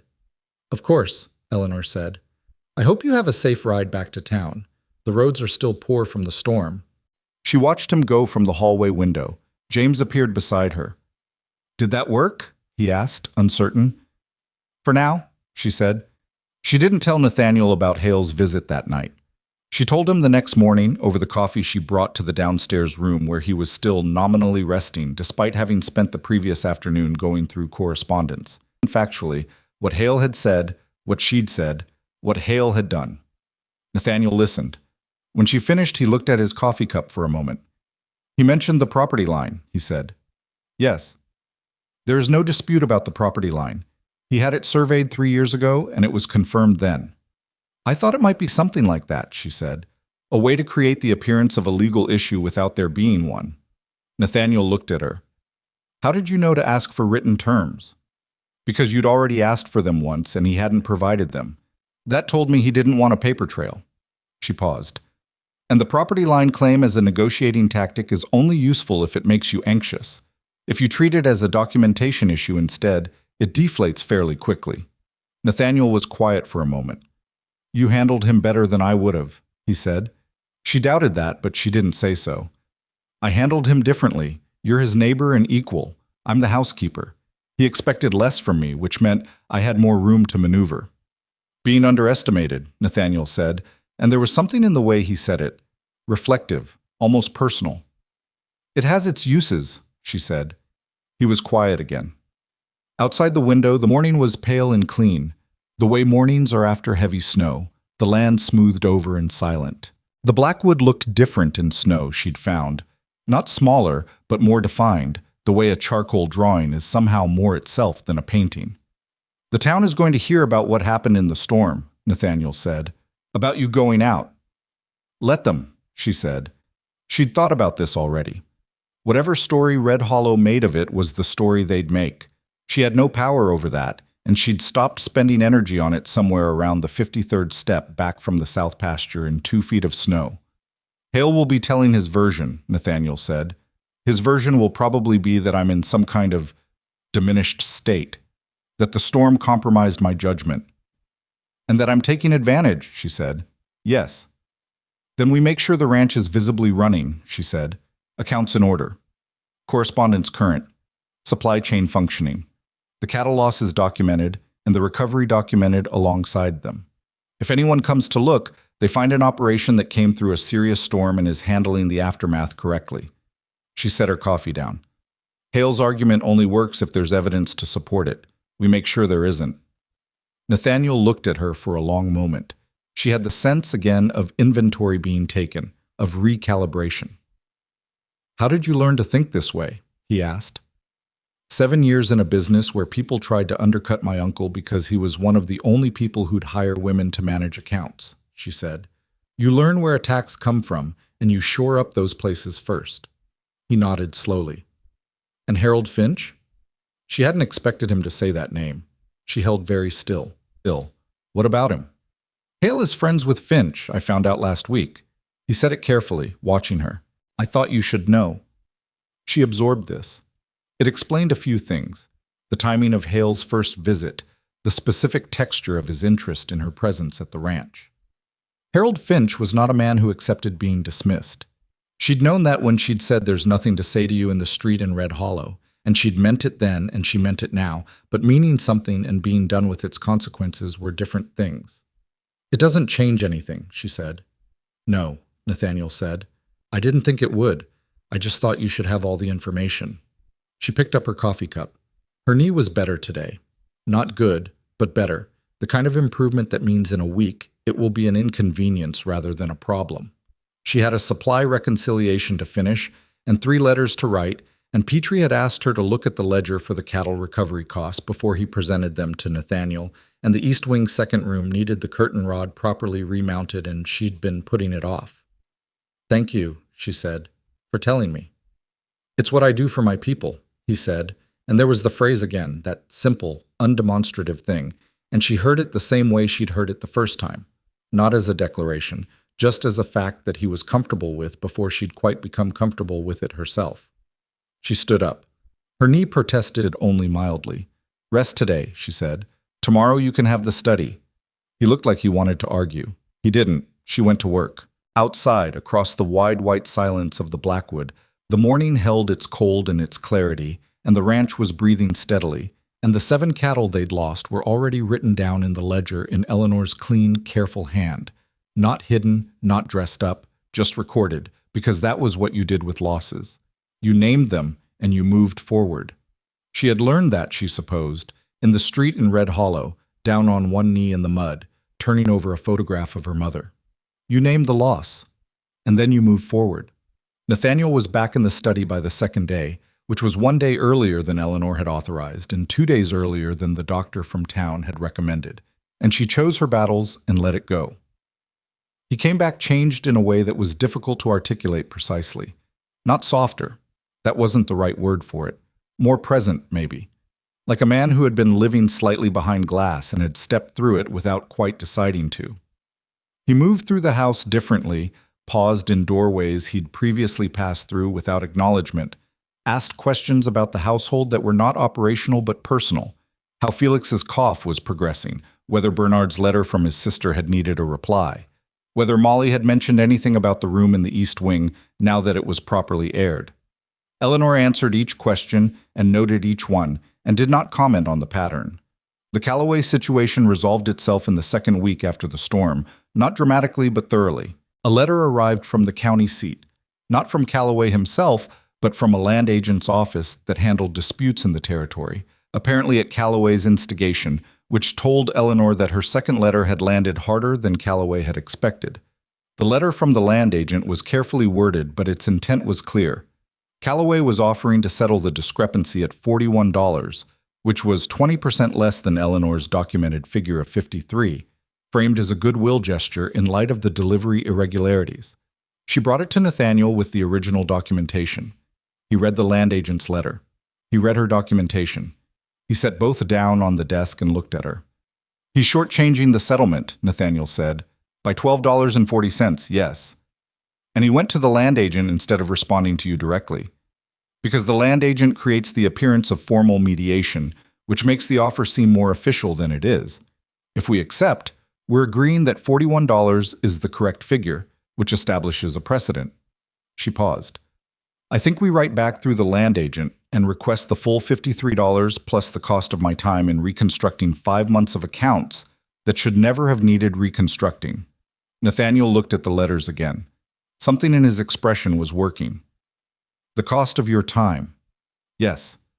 My wages are a household expense. The hours I spent reconstructing accounts that were falsified represent a cost to the ranch that doesn't exist. If Calloway was honest." He was quiet for a moment. "He'll push back." "Let him push back on paper," she said. "Every letter he sends establishes the record more clearly." Nathaniel leaned back in his chair. She could see him arriving at the decision she thought he'd already made and just needed a moment to settle into. "Write the letter," he said. "Put my name on it. I'll draft it tonight." She drafted it that evening at the kitchen table while Dutch cleaned up around her and Felix, whose cough had improved to the point of being merely annoying rather than concerning, sat near the stove and mended a piece of harness leather because he liked having something in his hands in the evenings. The letter took her 40 minutes to get exactly right. Not aggressive, not apologetic, just precise.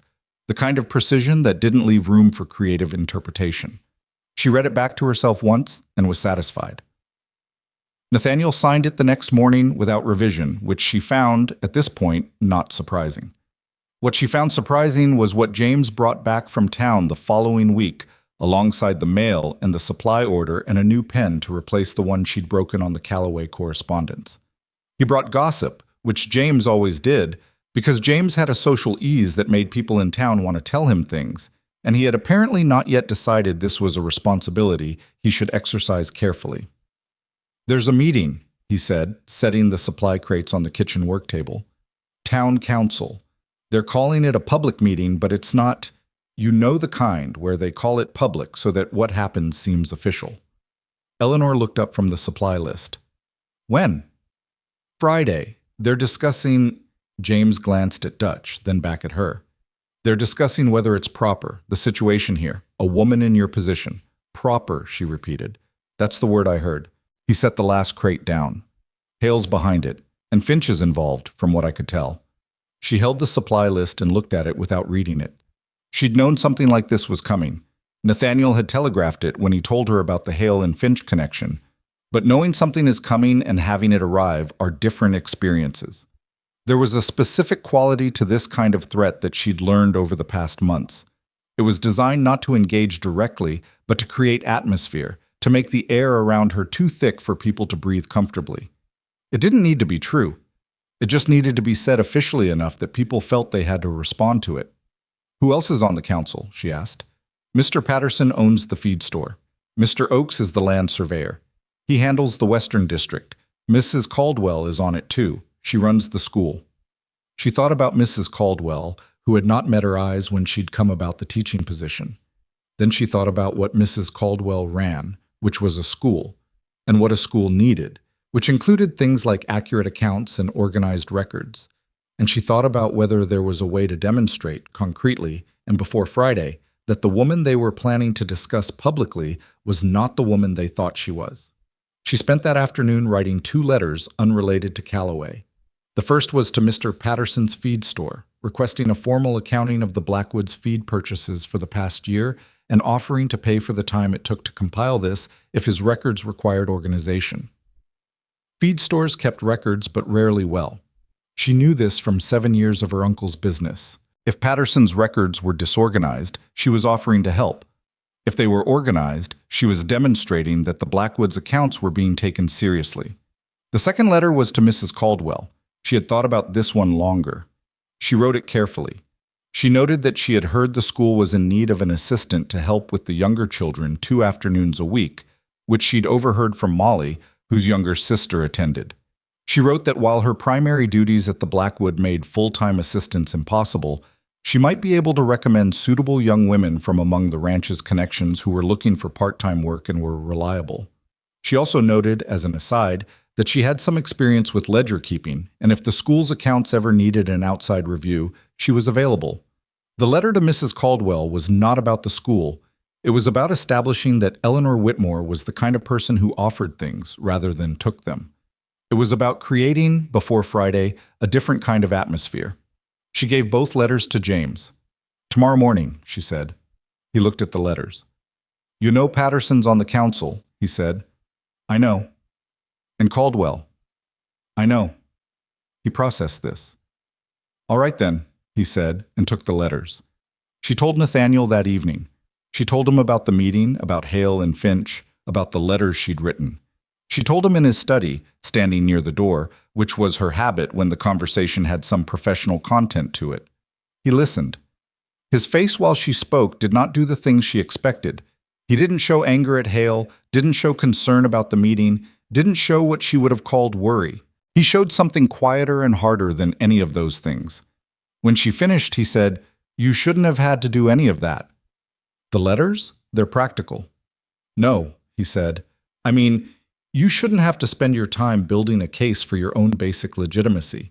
You've been here 2 months. You found a theft in the supply chain. You rebuilt the household accounts from nothing. You went out in that storm and brought me back."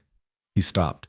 "You shouldn't have to write careful letters to council members to counter the word of a man like Harold Finch." Eleanor looked at him. This was the most he'd said at once about anything that was not operational, and she heard the anger in it, not explosive but deep, the kind that comes from principle rather than temper. "No," she agreed. "I shouldn't, but I do. So I will." He looked at the desk. "I'll go to the meeting." "That might make it worse," she said. "I don't care." "I do," she said. He looked up. "If you go to the meeting, it becomes about you defending me, and every argument they make lands differently. If the meeting happens and you're not there, they're making arguments in a vacuum. And when the accounts are current and the Calloway settlement is resolved and Patterson has a formal correspondence from the ranch and Caldwell has a letter offering her help, the vacuum fills with something they didn't put there." He was quiet for a long time. "You've thought about this more than I have," he said. "I've had more practice," she said, "thinking about how to exist in spaces that weren't designed for me." Something crossed his face at that, something she couldn't fully read, some interior shift that happened and resolved before she could name it. "All right," he said, "not the meeting, but Eleanor." He said her name, which he had not done before, and she noticed the absence of Miss without making anything of it, yet. "If it gets worse than this, if Hale or Finch try to take this further, I want to know immediately." "You'll know," she said. She went back to the kitchen and sat down and realized her hands were slightly unsteady, the way they'd been the morning after the storm. Not fear, exactly, more like the body's delayed report on the stress the mind had managed to set aside during the event itself. She made herself tea, which she didn't particularly want, and held the cup and let her hands steady. The meeting happened on Friday. Eleanor did not go. Nathaniel did not go, as agreed. Petrie went because Petrie had his own reasons and his own standing in Red Hollow that had nothing to do with the Blackwoods' internal arrangements, and Petrie was a man who sat in rooms and listened without appearing to and came back with accurate accounts of what had been said. He reported back on Saturday morning, at the kitchen table, with the direct and unemotional delivery of a man giving a weather report. Hale spoke first, Petrie said. He raised the property values question, implied the ranch's reputation affects land values in the district.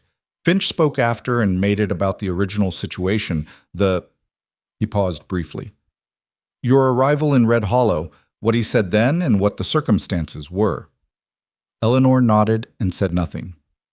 Patterson asked what specifically was being proposed, Petrie continued. Hale didn't have a specific proposal, which I think was the first problem for him. You can't pass a motion against a vague concern. Patterson pushed on it twice and Hale kept talking around it. And Caldwell? Eleanor asked. Petrie looked at her with something like respect. Caldwell said she'd received a letter from the ranch housekeeper that morning offering assistance with the school, and that in her experience, people who wrote that kind of letter were not generally the kind of people who needed to be discussed at public meetings. He paused. Her words. Eleanor looked at her tea. Oakes, the surveyor, asked if there was a legal matter before the council or a personal one, Petrie said. Hale said it was a community standards question. Oakes said community standards were not in the council's purview absent a specific ordinance, and there was no ordinance. He sat back. The meeting ended without a motion. The kitchen was quiet for a moment.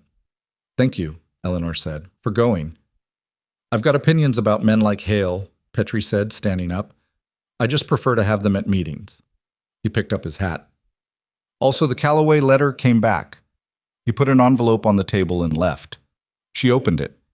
Calloway was accepting the full settlement, $53 plus $8 for time costs, $61, to be paid in 2 installments. He did not acknowledge the falsification directly. He didn't need to. The number did that. She sat with the letter and felt something she was careful about feeling too fully, which was satisfaction. Not triumph, not victory, just the quiet, functional satisfaction of a problem correctly solved. She brought it to Nathaniel. He read it and set it down, and for the first time in 2 months, she saw him smile. Not widely, not dramatically, just a brief, genuine thing that made him look like a slightly different person. $61, he said. Yes. You got him $8 over the documented amount. Time costs are legitimate costs, she said. He laughed. It was a short sound, slightly rusty, as though his laugh didn't get used regularly enough to run smoothly. But it was real. She felt something shift inside her that she was also careful about. The weeks that followed the Calloway resolution and the failed council meeting had a different quality from the weeks before. Not easier, exactly. The ranch work was still demanding, and the winter was still present, and there was always something that needed attending. But the particular vigilance she'd been maintaining since her first day, the constant low-level readiness for resistance or challenge, began to ease. She noticed it first in small things. The way the ranch hands now greeted her in the morning, not formally, not with the cautious neutrality of men waiting to see how something plays out, but casually, the way you greet someone you've decided you don't need to think about before greeting. Felix, fully recovered now, had taken to leaving small things on the kitchen work table that he thought she might find useful. A better lamp wick one morning, a piece of wax for the stuck window another time. Bernard had somehow determined that she preferred her coffee strong and made it that way without being asked. She noticed it in Molly, whose caution had softened into something that on certain afternoons resembled, tentatively, friendship. Molly had opinions about things, it turned out, sharp, specific opinions about the people who came and went from the ranch, about the quality of the weather, about what was fair and what wasn't. She expressed these opinions sideways, from angles, the way someone does when they've been trained out of directness, but they were there. "Do you think Mr. Hale will come back?" Molly asked one afternoon. They were in the east wing together, the second room now properly repaired and aired and smelling of nothing more sinister than wood and cold. "Probably," Eleanor said. "What will you do?" "Whatever needs doing," Eleanor said. "Same as last time." Molly was quiet for a moment, measuring something. "I heard what Mr. Petrie said about Caldwell at the meeting." "Who told you?" "James told Dutch, and Dutch told me." Molly paused. "I thought it was very smart, writing to her before." "It was just thinking ahead," Eleanor said. "My mother says thinking ahead is the hardest kind of smart," Molly said, "because most people think smart means fast, but thinking ahead is slow." Eleanor looked at her. Your mother sounds sensible. She's very sensible. Molly smoothed the new curtain over the rod. She'd like you, I think. Eleanor didn't know what to say to that. She went back to work. The thing with Nathaniel was slower than anything else, and less definable, and she was more careful about it than she was about any of the practical problems that had occupied her since her arrival. It had started, she thought, with the storm, or more precisely with the night after the storm, sitting beside him in the downstairs room, and the particular quality of honesty that comes from shared physical extremity. You had been in the cold together. You had been scared together, though neither of you said so. That created something that other kinds of shared experience didn't, a shortcut through the usual careful distances. She noticed that he came to the kitchen more often than he had at first.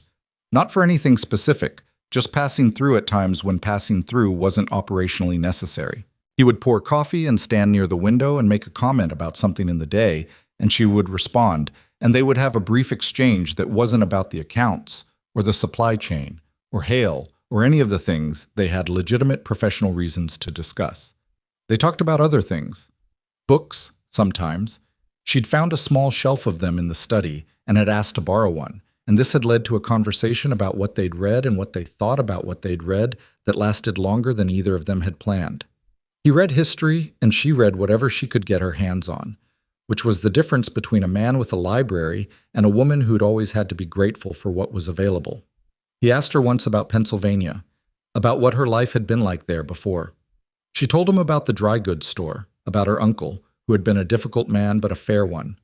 She told him about her aunt and the dried lavender in the trunk, which made him quiet in a way that felt like he was placing something she'd said alongside something he already knew. "Why did you answer Finch's letter?" he asked. Not accusatorially, just wanting to understand. "Because he wrote well," she said. "And because I was 23 and the work at the store was good, but it wasn't going anywhere, and I thought—" She stopped, found the honest version. "I thought I was being offered something, a life that was bigger than the one I had. And instead I arrived and discovered what I'd actually been offered was a convenience." She looked at the table. "I was angry for a long time. Then I was just tired of being angry." "When did that change?" She considered it. "About the 3rd week here," she said, "when I stopped sleeping lightly." He looked at her, not understanding. "I'd been sleeping ready to leave," she said, "every night since Red Hollow, ready to be told to go. When I stopped sleeping that way, I think that was when I stopped being angry." He was quiet for a long time after that. Douglas Hale came back, as Eleanor had told Molly he would, on a Tuesday in the 6th week after the storm. He came alone this time, which was either a concession or a recalibration, and he asked specifically for Nathaniel, which was his right. Eleanor showed him to the sitting room and told him she'd let Mr. Blackwood know. She did not make him coffee this time. She went to the study and knocked. "Hale," she said, when Nathaniel looked up. Something in Nathaniel's face settled into a specific kind of readiness. He set down his pen and stood up. "Are you going to listen?" he asked. She understood what he was asking. He meant from the hall, from outside the door. She thought about it honestly. "No," she said. "This one's yours." He looked at her for a moment and then nodded once and went past her to the sitting room. She went to the kitchen and stayed there. She heard at intervals the texture of the conversation but not the words. Hale's voice, which carried, and Nathaniel's, which didn't need to. She could tell when Hale was making a long argument and when Nathaniel was cutting it short. She could tell when the temperature of the exchange changed. It lasted 35 minutes. Then she heard the front door. Nathaniel came to the kitchen. He poured himself coffee and stood at the window with it. He had a written proposal this time, he said. "Terms? Of a kind. He wants access to the water line.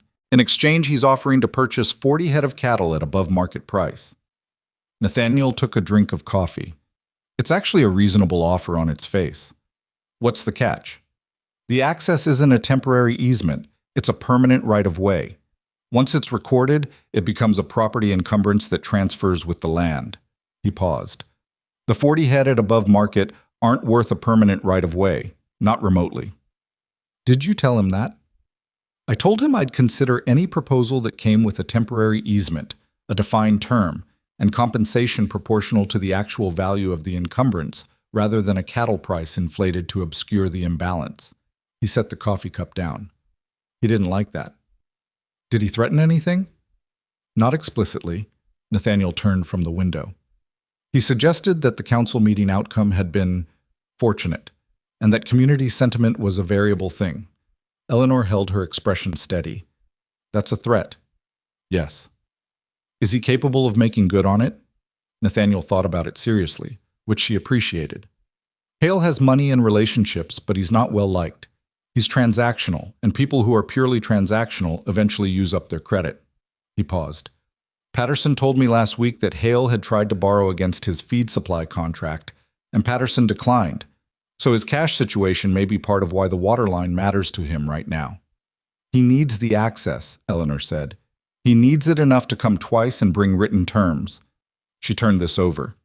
Then we wait. If his situation is constrained, time favors us, not him. Nathaniel looked at her steadily. We, he said. She heard the weight he put on it. She met his eyes. If that's all right, she said carefully. It's all right, he said, and the steadiness of how he said it made it mean more than the words did. There was a beat of quiet between them that was different from the professional silences she'd grown accustomed to, and Eleanor felt it and did not move quickly past it. Then Petrie appeared in the kitchen doorway with a question about the fence line repair on the north pasture, and the moment folded back into the ordinary work of the day, and she was almost glad for it, because some things needed to arrive slowly to arrive right. The Callaway settlement payment came the following week, on time, in 2 bank drafts as promised. She recorded it in the ledger, noted the resolution, and filed the documentation in the small office in the order that would make it easiest to find if anyone ever needed to reference it. She was at the filing when she found something she hadn't found before. It was at the back of the lowest drawer, under a stack of old invoices from 1875 and 1876, a folded piece of notepaper that had been there long enough to have yellowed at the edges. She opened it, not with any particular expectation, just habit. She opened things. It was a list, in a woman's handwriting that she didn't recognize. Plants for the kitchen garden. 10 items, with notes beside each one about placement and water needs and what they were good for. The handwriting was clear and slightly slanted, with the particular character of someone who had learned to write with care and used it naturally. Eleanor held it for a moment. She knew whose handwriting this was, not from having seen it before, but from understanding, having lived in this house long enough to understand its silences and its presences. What woman had sat in this office before her and cared enough about a kitchen garden to make a careful list? She refolded it along its original creases and put it back where she'd found it. She didn't tell Nathaniel. Some things weren't hers to decide what to do with, and this was one of them. But it stayed with her through the rest of the day. The 10 items on the list, the careful notes about water and placement, the image of a woman who had planned and planted and cared, and then was gone. She thought about what Nathaniel had said in the dining room, months ago now. The caring went out of it piece by piece. She thought about the difference between an empty house and a home, and what it cost a person to live in the former when they'd known the latter. She made supper that night with more care than usual.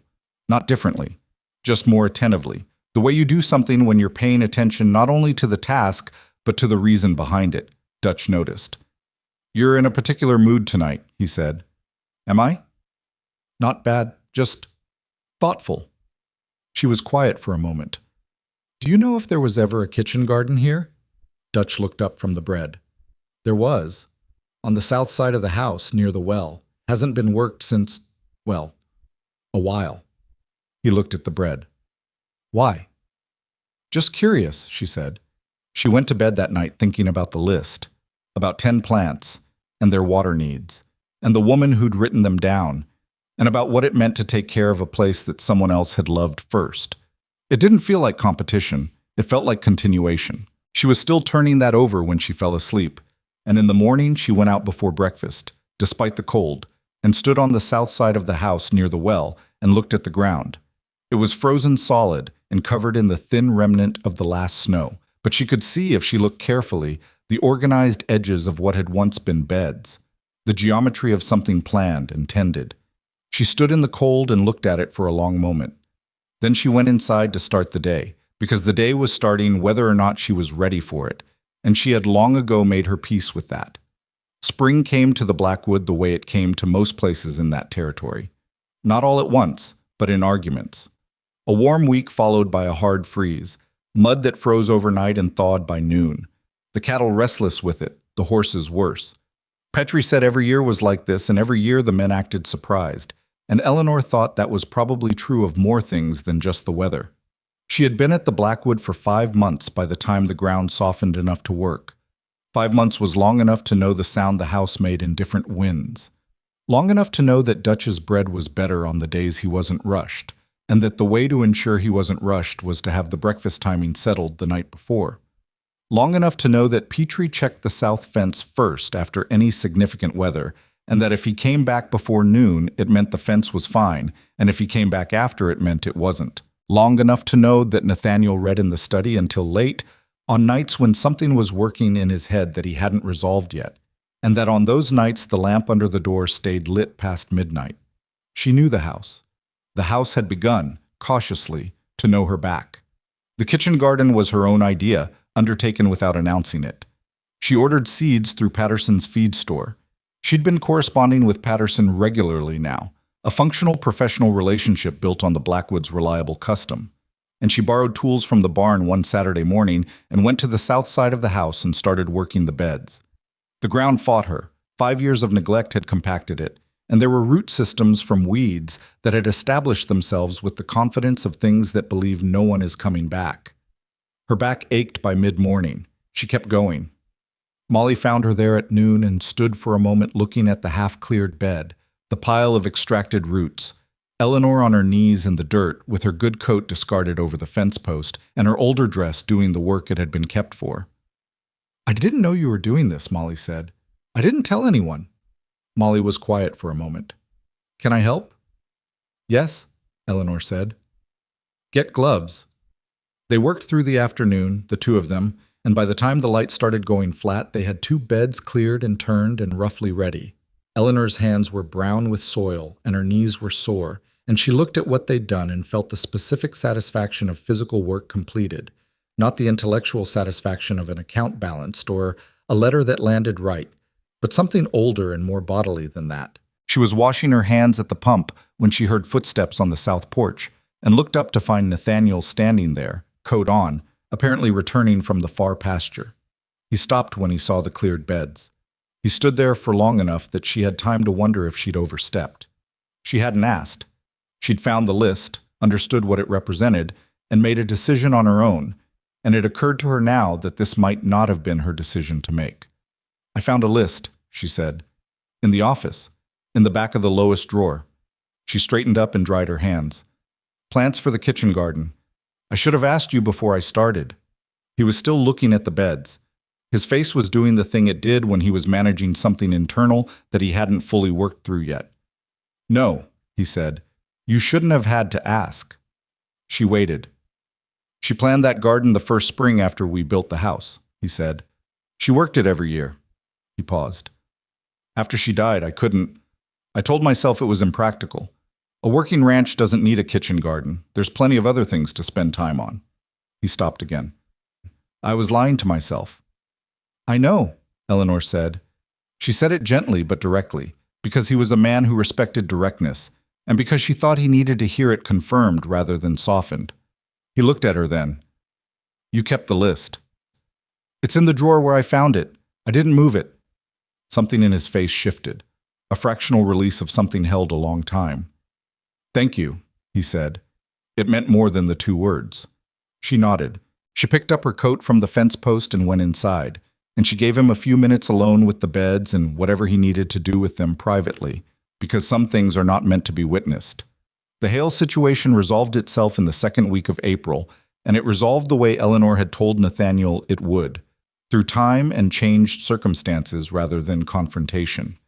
James came back from town with the news, and with the particular energy of someone who has been carrying good information all the way home and can finally put it down.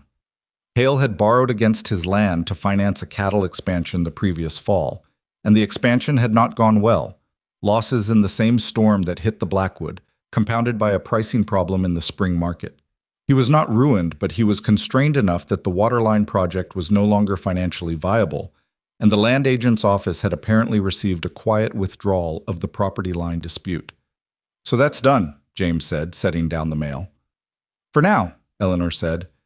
You don't think it's done? I think men like Hale are a problem that goes dormant rather than disappears. She sorted the mail as she spoke. But dormant is fine. Dormant you can work around. James nodded with the expression of someone filing this away for future use. He had been doing that more and more lately, listening to her think out loud and treating it as information rather than just conversation. She thought he would be good at something eventually, when he figured out what that something was. The letter from Harold Finch arrived on a Thursday. She recognized the handwriting on the envelope before she read the name. She had, after all, read his letters before, the ones he'd sent from Red Hollow to Harrisburg, the beautiful ones about partnership and shared purpose and a life built together. The handwriting that had convinced her to pack a trunk and travel 200 miles. She stood in the hallway holding it for a moment. It was addressed to Nathaniel, not to her. That was deliberate.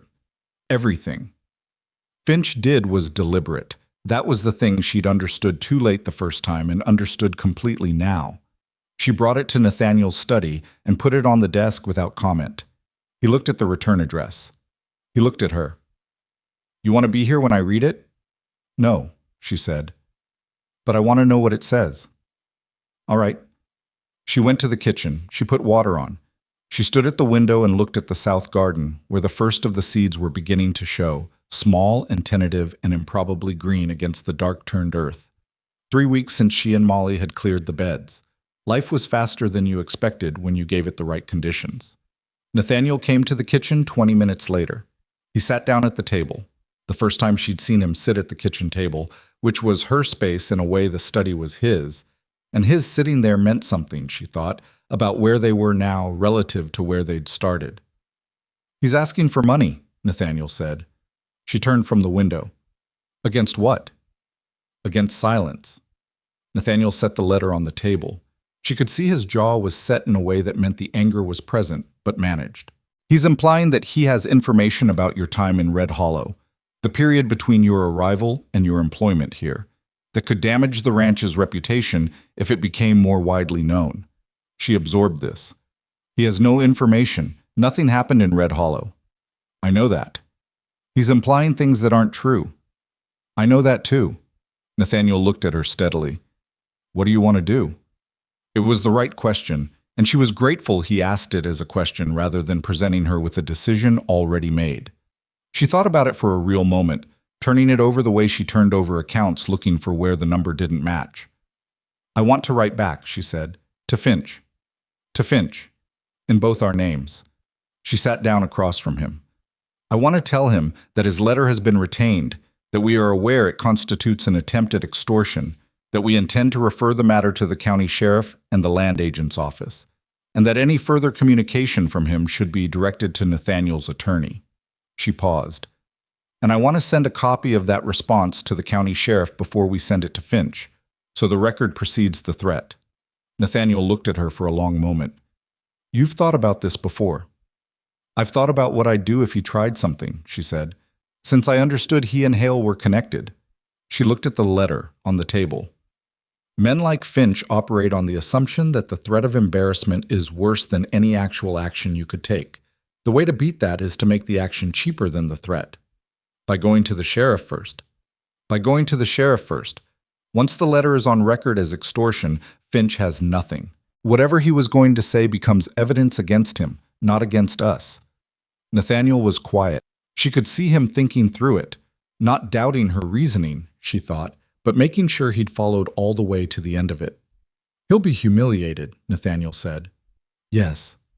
That will make him angry. He's already angry, Eleanor said. That's why he sent the letter. Angry men who've run out of legitimate options and think humiliation as a weapon are manageable once you've taken the weapon away.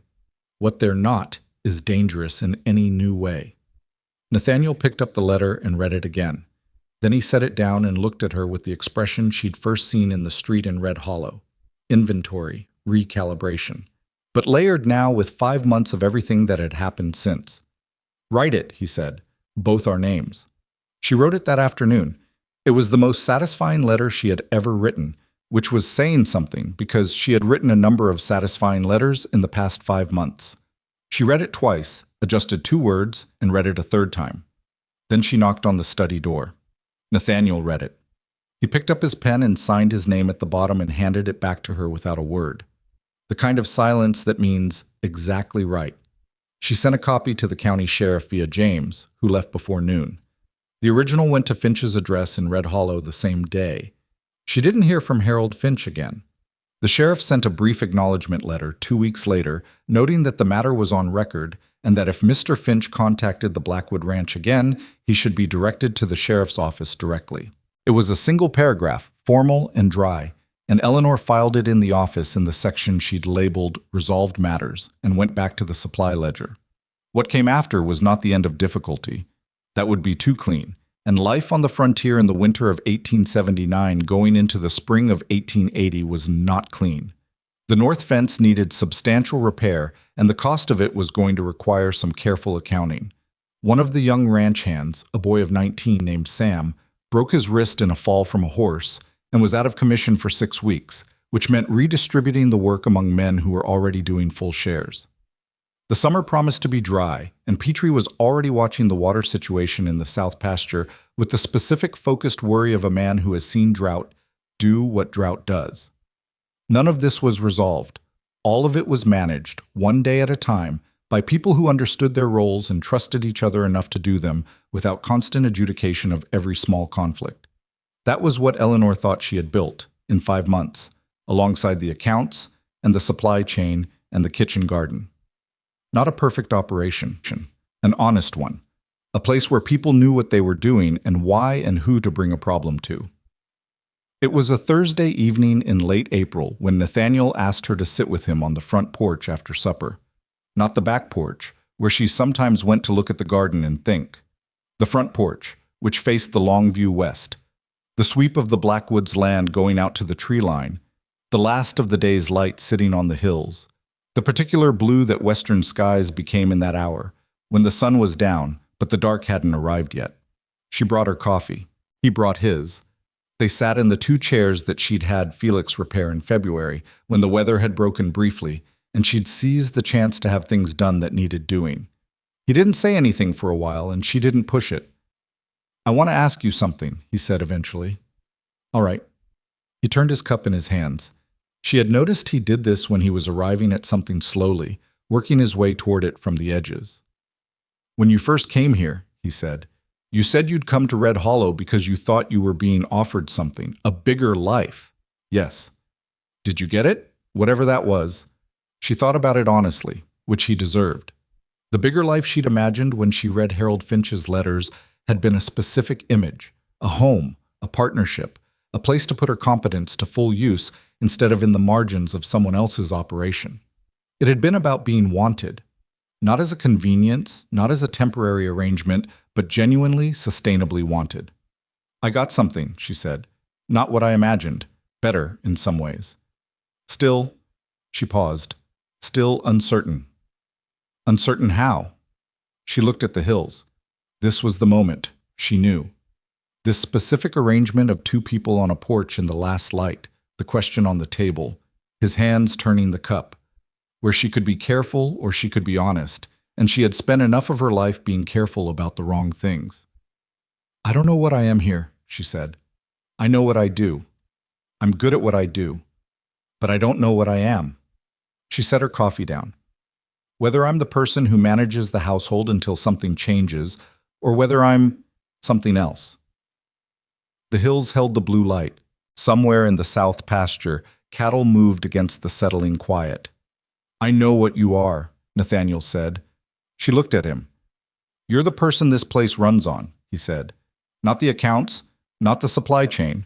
Those matter, but they're not—" He stopped and started again, the way he did when the thing he was saying mattered enough to get right.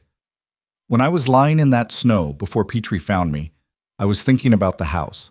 I wasn't thinking about the cattle or the land or the money. I was thinking about the house and whether the men were all right and whether—" He stopped. "Whether you'd be all right." She was very still. "I want to ask you to stay," he said, not as the household manager, as— He looked for the word and didn't find a single one that was right. "As the person you are. Here. With me." It was not a polished declaration. It had no elegance to it. He was a man who had spent years learning to keep his interior life to himself, and he was doing his imperfect best to open a door he'd kept closed. And the imperfection of it was exactly why she believed it. She thought about the list in the bottom drawer, the 10 plants and their water needs, written in a hand that wasn't hers. She thought about what it meant to come into a life that had held someone else, about whether that was something to be afraid of or something to understand and move alongside.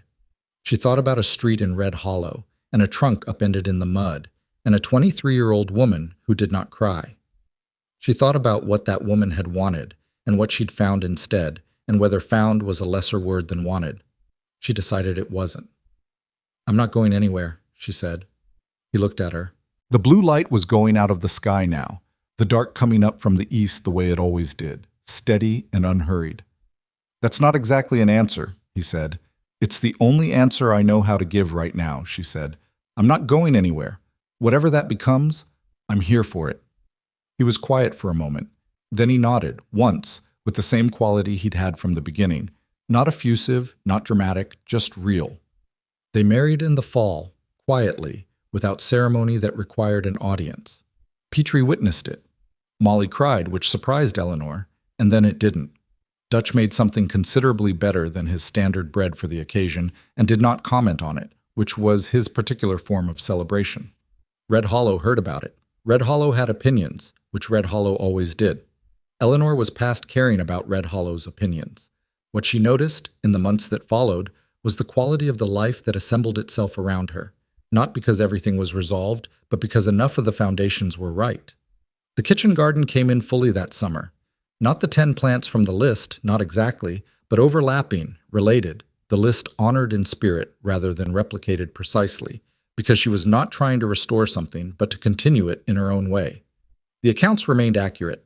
The East Wing was fully occupied in the winter when a ranch hand's young family needed temporary shelter during a boundary dispute with a neighbor, and the rooms that had smelled of birds and disuse became, briefly, a place where children slept and a woman who was not Eleanor cooked in the kitchen alongside Dutch. And the house was loud in a way that a house should sometimes be loud. Nathaniel watched all of this with the specific satisfaction of a man who has spent long enough in a house that felt like a structure and is now living in one that feels like a home, and he knew the difference, having known both, and the difference was not small. Eleanor understood, in those months and the years that came after them, something about what it means to be the person nobody wanted. It is not usually that the person is unwanted in some deep and permanent way. It is more often that they are inconvenient. They don't fit the available categories. Their competence threatens something. Their presence forces a reckoning that the people around them would prefer to defer. And so the community, town, family, institution, whatever form it takes, finds a way to set them outside the circle, not because setting them outside serves any genuine purpose, but because it is easier than making room. The things she had learned in the woodyard behind the church, and the cold storage room nobody wanted, and the kitchen table at the Blackwood at 2 a.m. with the accounts spread out around her, was that the circle is not fixed. It is drawn and redrawn continuously by the choices of the people inside it and the people who refuse to stay outside. She had refused to stay outside. Not loudly, not with declaration. Just by continuing, by working, by paying attention to what was broken and fixing it without asking permission, by going out in the snow when someone needed to go out in the snow, by writing letters and keeping records and planting seeds in frozen ground. She had not changed Red Hollow's mind about her. Not all of it, not permanently. Some people in that town would take their low opinion of Eleanor Whitmore to their graves and consider it earned. That was their right. She had stopped fighting for the opinion of people who had decided before they knew anything. What she had done instead was build something that didn't require their approval to stand. The accounts were accurate. The ranch was running. The garden grew. The house was warm. The people in it knew their work and trusted each other and brought their problems to someone who could help. That was enough. Not because she had settled for less than she wanted, but because she had learned the difference between what she'd thought she wanted and what she'd actually been looking for. She'd been looking for a place where her full self was useful, where her competence was met with respect, and her presence was not a problem to be managed, but a fact to be relied on. She'd been looking, without knowing the name for it, for a life that fit the actual shape of her rather than the shape other people had decided she should fill. She had found it in the last place anyone who knew Harold Finch's version of the story would have predicted. She had found it by refusing, one day at a time, to believe that what they said about her was what she was. On a September evening, years into the life she had built on the Blackwood, Eleanor stood on the front porch as the last light went out of the western hills, and she thought about the woman who had arrived in Red Hollow with $31 and a trunk with a missing brass fitting and the image of her mother creased in her palm. That woman had been so young, so willing to believe the worst of herself because the worst was what everyone was offering. She was glad that woman had not accepted it. Glad she had stood up from the mud without crying and walked away from Harold Finch and split wood in the cold and kept the 4 minutes of quiet despair to exactly 4 minutes before she picked up the axe. The hills went dark. Behind her, through the window, the lamp in the study cast its familiar light, and she could hear the low sounds of the house settling into evening. Dutch's voice in the kitchen, Petrie somewhere near the barn, the general alive hum of a place that was working and inhabited and cared for. She picked up her empty coffee cup and went inside.